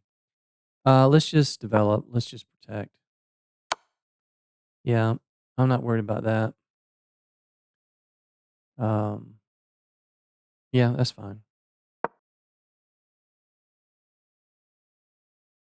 Their pieces are pretty clumsy. They really can't move anything anywhere. What is that? I'm more than happy to trade. That just actually Sorry, I might have been premature on the buzzer there. I thought we had takes, and then takes. But if we play takes, they can play the check first. So I think I want to take this with the bishop. Yeah, and then queen here.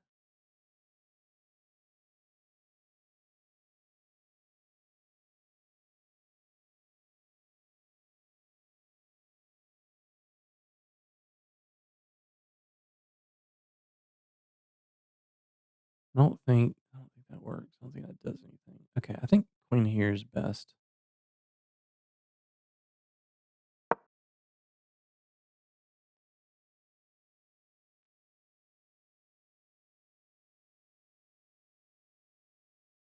They probably need to just try to trade queens.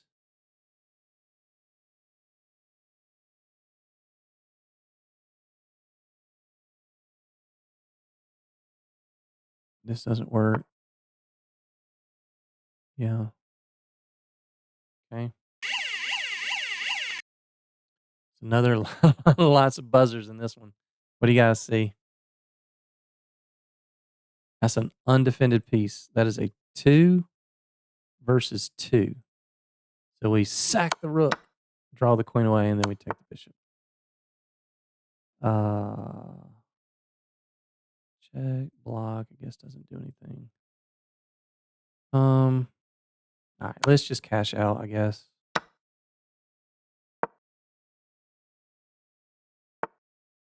Yeah. You want to trade? Sure. Would love to trade. Hmm.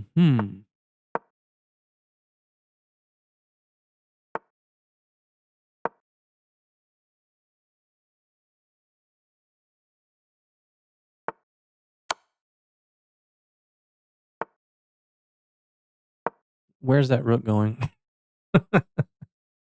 Saddest rook ever. Okay, let's need to speed up here just a little bit. All right, that's a pinned. All right, let's just sack.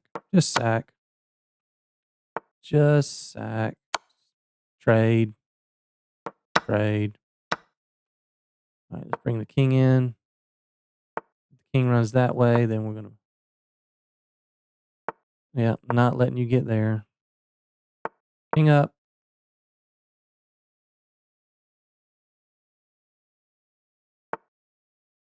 Take.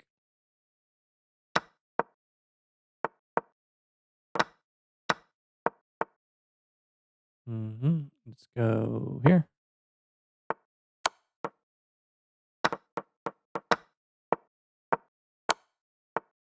Okay, put the queen on the knight checking square. Copy. Okay, here I can't copy. Mm-hmm.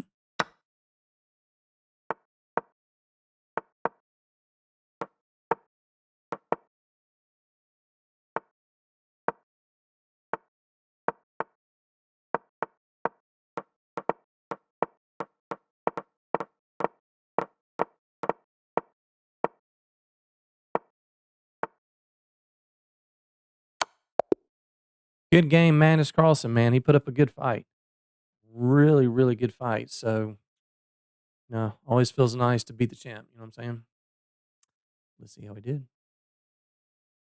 90% 2 inaccuracies and no other bad moves, except for those last 16, 17 moves that were completely unnecessary. Let's check it out. Yeah, kind of weird here. Yeah, you got to play. Yeah, I think you got to play that Tartakower line in that spot. Yeah. Why is that such a good move? We're putting pressure on these weaklings. Good move to unleash the bishop. I was wondering about c5 here. Was that okay? E6 was right. Okay, yeah, I mentioned that. I wasn't. I was thinking this move for several moves, just because if they take, then we take back, and we've got some good pressure here on the F2 square. But I went for that line, and I'm glad I went for that line because that move results in an engine evaluation of negative 5.38 one hundredths of a pawn. Magnus, you're better than that. Okay, that was good. I spent some time here. 332. Yeah, I spent about 40 seconds there. I'm glad to see we made a good, precise move after they blundered. Okay, that was fine. Yeah, I'm not worried about this at all. And you guys can see in a lot of these games, I don't castle. I delay castling, and it's very, very rare to have an opening like that where black does that. I mean, I'm always preaching castle, castle, castle. Every time I'm working with somebody, get your king to safety and castle. But some of these car lines, man, if they're not making good moves and you have opportunities to pounce, then play the correct moves. I mean, we're not doing anything dubious. We are playing the best moves. So you gotta. I'm a very aggressive player, so I'm okay taking a little. Me personally, I'm okay taking a little bit of risk when I know I've got an opportunity and I know that there are better moves out there. Okay, so spent a lot of time here. No, sorry, not there. That's an obvious move. I spent a lot of time here. Okay, so that was the best move. Okay, good, fantastic. And then here, I have a nice little tactic right there. Remove the defender. Bam. We don't get a brilliancy for that because again, we're up by too much material. Black is crushing it here, minus 6.5. So engine's going to say, pawn t- pawn to A10 is a good move or whatever. So unfortunately, we don't get credit for brilliancy. Yeah, just take the queens off. I didn't see a knockout there, so trade. Yeah, it's all good stuff. It's probably gonna be we're winning by so much, the computer's probably gonna be okay with my sack. Yeah, yeah, and I'm talking about the chess sack. Yeah, so just trade. King activity. We're gonna talk about this. I have my in-game once I finish this, I'm gonna have my very first in-game principles lesson. We're gonna talk about that. So important. Taking Yeah, you might say, "Oh, aren't you a little bit worried about that?" But as long as we have a knight, we're always gonna be able to, um nice little tactic to port the king and the pawn, and then and here, this is a new in-game strategy that this is a new in-game checkmating pattern that I learned. It's called the King's Gambit. Yeah, yeah. You may you just do some. You have to follow this pattern. You bring your king over here, and then once you get here, then it's checkmate. All right, one more, guys. We're very, very close. And our 12th and final game of this speed run. That early F4 again, man. Just don't think it's that good. I'm going to play this H5 move. And then knight H6. I'm expecting bishop D3, E6. And I could go ahead with the C5. Yeah, let's let's do that. Okay, I think take and then knight C6.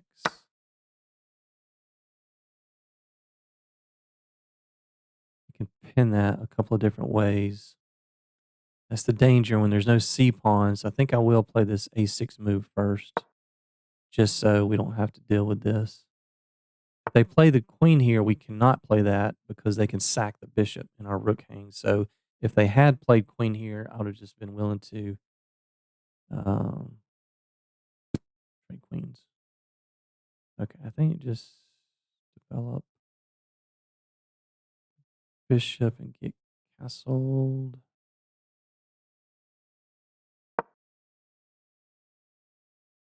And then we'll play. It's a weird prophylactic move. All right, C6 for sure coming up next. That don't look right.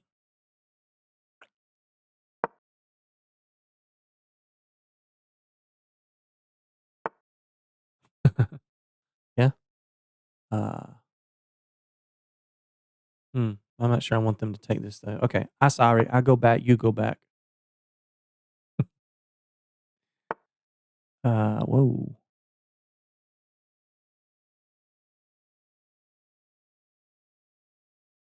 Hmm. That's actually a pretty good move because if we take, they take, that dislodges our knight, and then they can take, and the whole house falls apart. So we're just going to ignore that. Uh huh.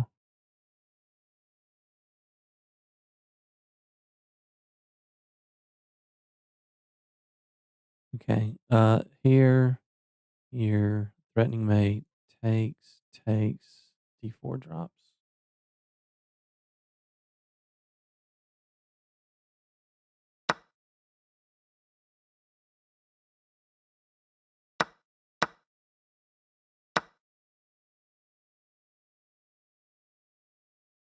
I think we might need to play G6 first. I mean, D4 is hanging with no defenders. We got two attackers, so we can take that whenever we want. But I don't want to allow that, and I don't want to allow that. So I think we just push G6 here. That pauses that move for just a second. If and when that move, okay, now that I can't play that move, that's good. So, which knight to take with? Um, Probably this one. Maybe that's an idea.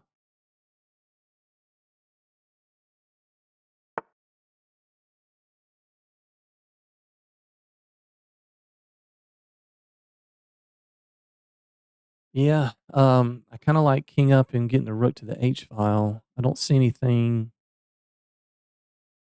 devastating with either of the knights. Yeah, I think just king up. Gotta make sure they never have access to this square. So, like the queen moves, they're probably going to want to do that. But hopefully, we're a little bit faster than they are. If they play something like, well, they can't play that move. If they threaten to take this knight, oh, yeah, yeah, like that because they want to take, we take, and they play this. Um,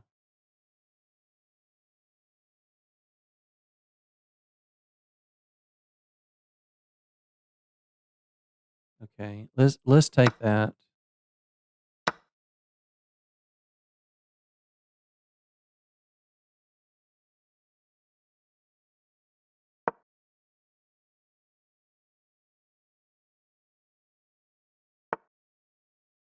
Yeah,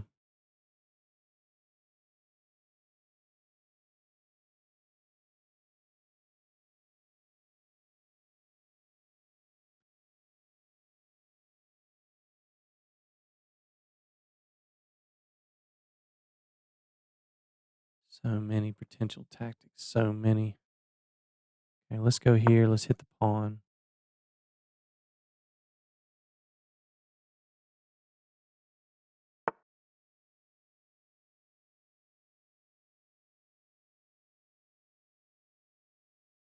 Okay, I want to trade queens here. If it hadn't been for this queen, of course we had that tactic. I want to trade queens. We got a good knight here on the correct color. They have the dark squared bishop.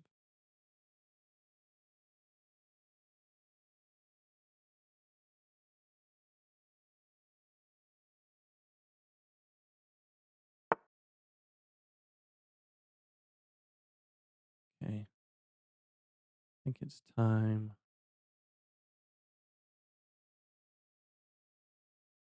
Hmm,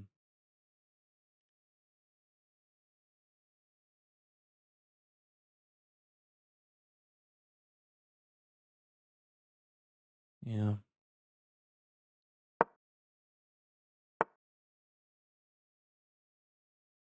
Oh, okay. Now we can get the queens off.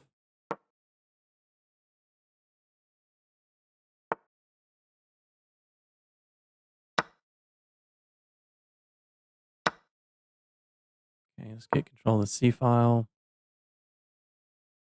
Everything on light squares. Almost everything. Everything except our king is on a light square. Okay, light square. Need to hurry up and bring the rook around. Oh, that's a good move. Okay. Yes, that helps.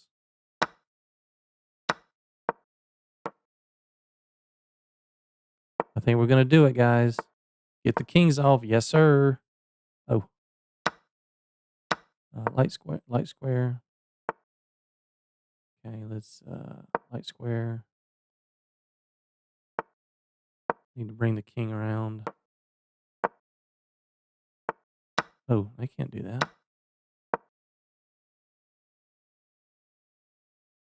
That's not gonna work. Problem is we don't have any entry squares. Now we do.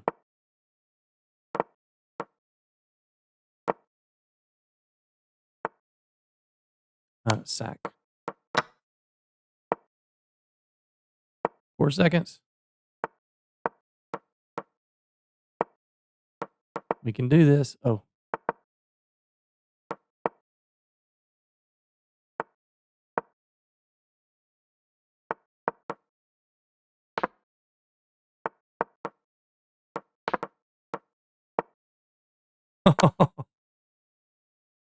Oh man. We'll make sure there's no stalemate.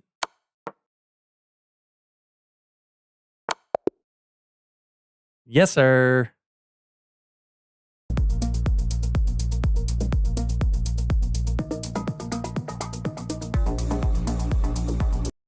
What a fantastic way to end the speed run right at 1800. So, all right, let's see how we did.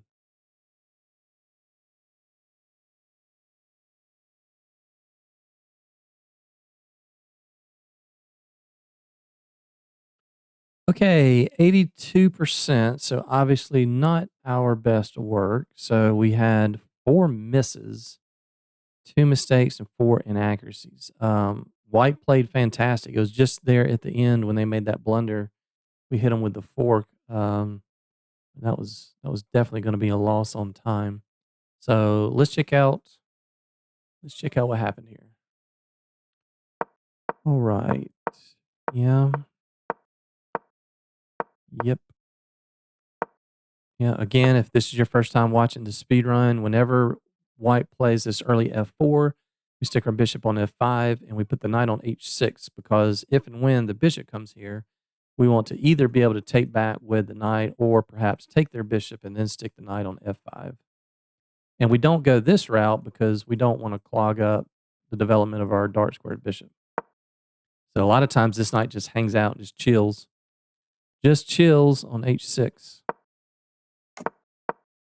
Yeah, okay, so c5 was the correct move.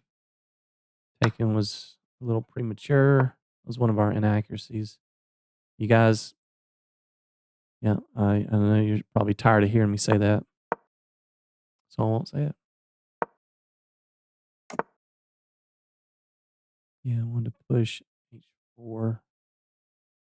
Yeah, it's difficult for them to attack that.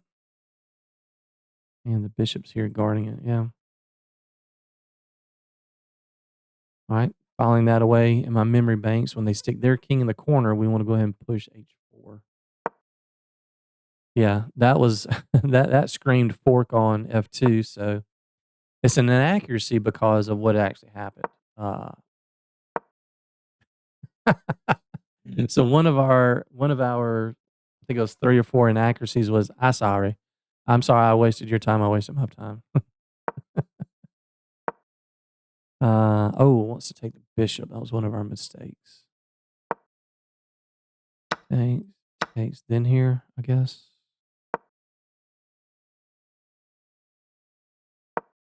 And then takes. That's nice. Nice, nice. I missed that. I missed this because when they made that move, I was thinking, oh, okay. They want us to take the knight first. They take back, dislodge our knight, and then take our bishop. That's what I saw. I did not see. I don't know why. Did not consider snap that off, then take that. Then we have a nice juicy square on F5. Okay. Definitely, yeah, I probably should have spent a little bit more time calculating that out. That's definitely, I need to be slapped on the wrist for that. Yeah. Really? G6 is not an excellent move here? Like, wants to go here and just allow this? Engine's just fearless, huh? That's a blunder?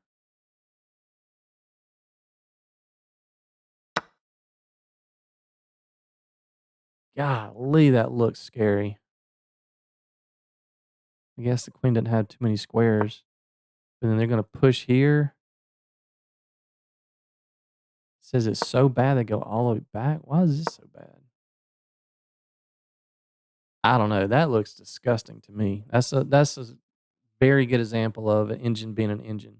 No fear, just sure, yeah. Allow this very incredibly scary movie. It's like a horror scene. Engine's like, nah, I got you, bro. I'm not allowing that. It's very unnatural to me. Guess I wanted to take with the other knight. What's the difference here? Few tenths. Okay. Want to go. I looked at this. Oh my gosh.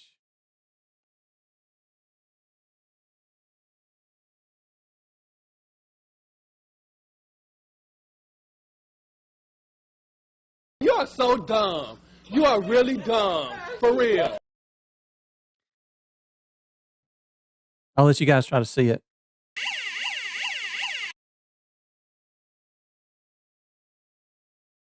Pause the video.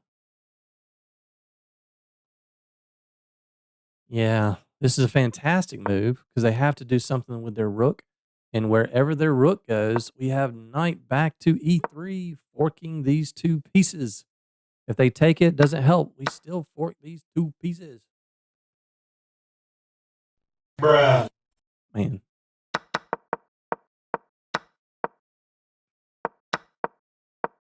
So we missed that one.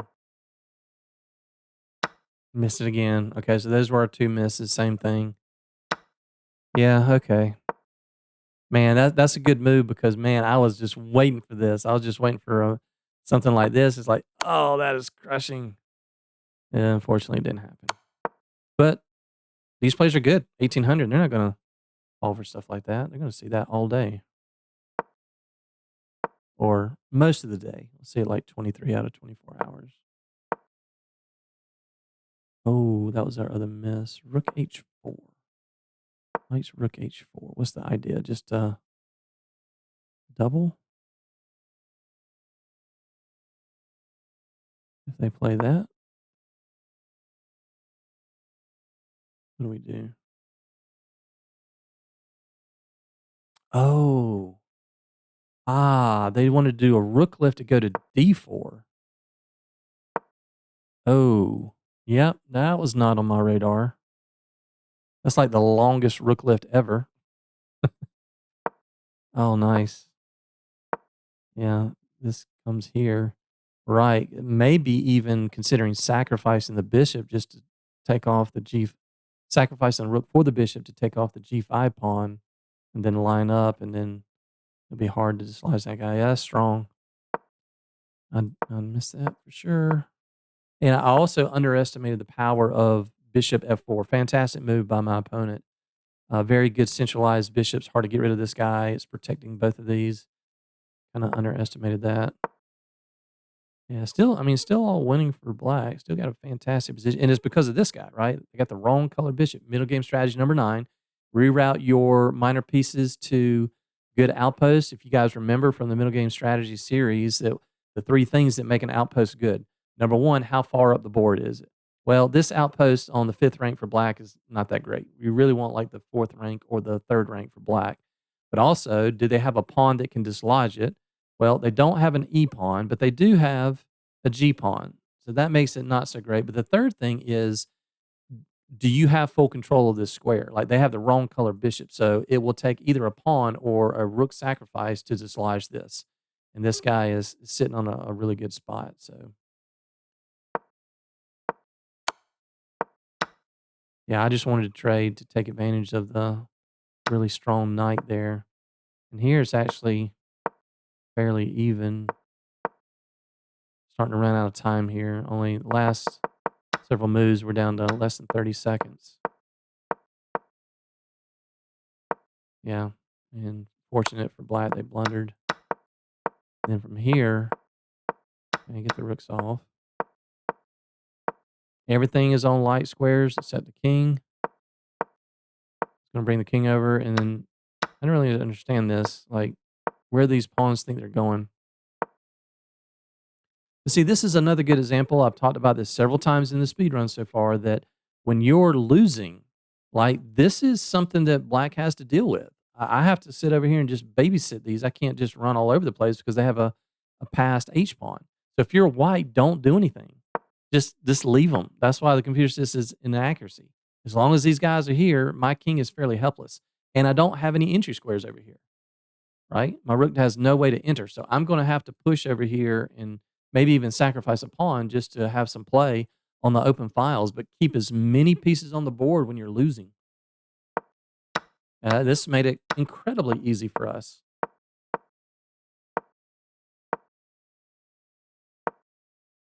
All right, I'm willing to bet that the computer says this is an excellent move, sacrificing. Best move. Why? All the thinking is gone. We can go mop up pawns if we wanted to. I only had 4 seconds here, so I wasn't worried about picking up these pawns. I just wanted to mate with these two. Yeah. And the old ladder mate. All right, very good. All right, so out of all the speedrun sessions that I've had, this one by far has been the most fun. We got to see a few more variations, a few more Tartakovers. I'm still looking for the fantasy, but we had a lot of good games. Opponents are getting better, a lot tougher games, grinded out kind of games. So, as always, I hope you guys got something out of this. You enjoyed it, and if you did, please consider subscribing, leaving a like, a comment, bell notification, all that good stuff. And thanks so much, guys. We'll see you on the next one.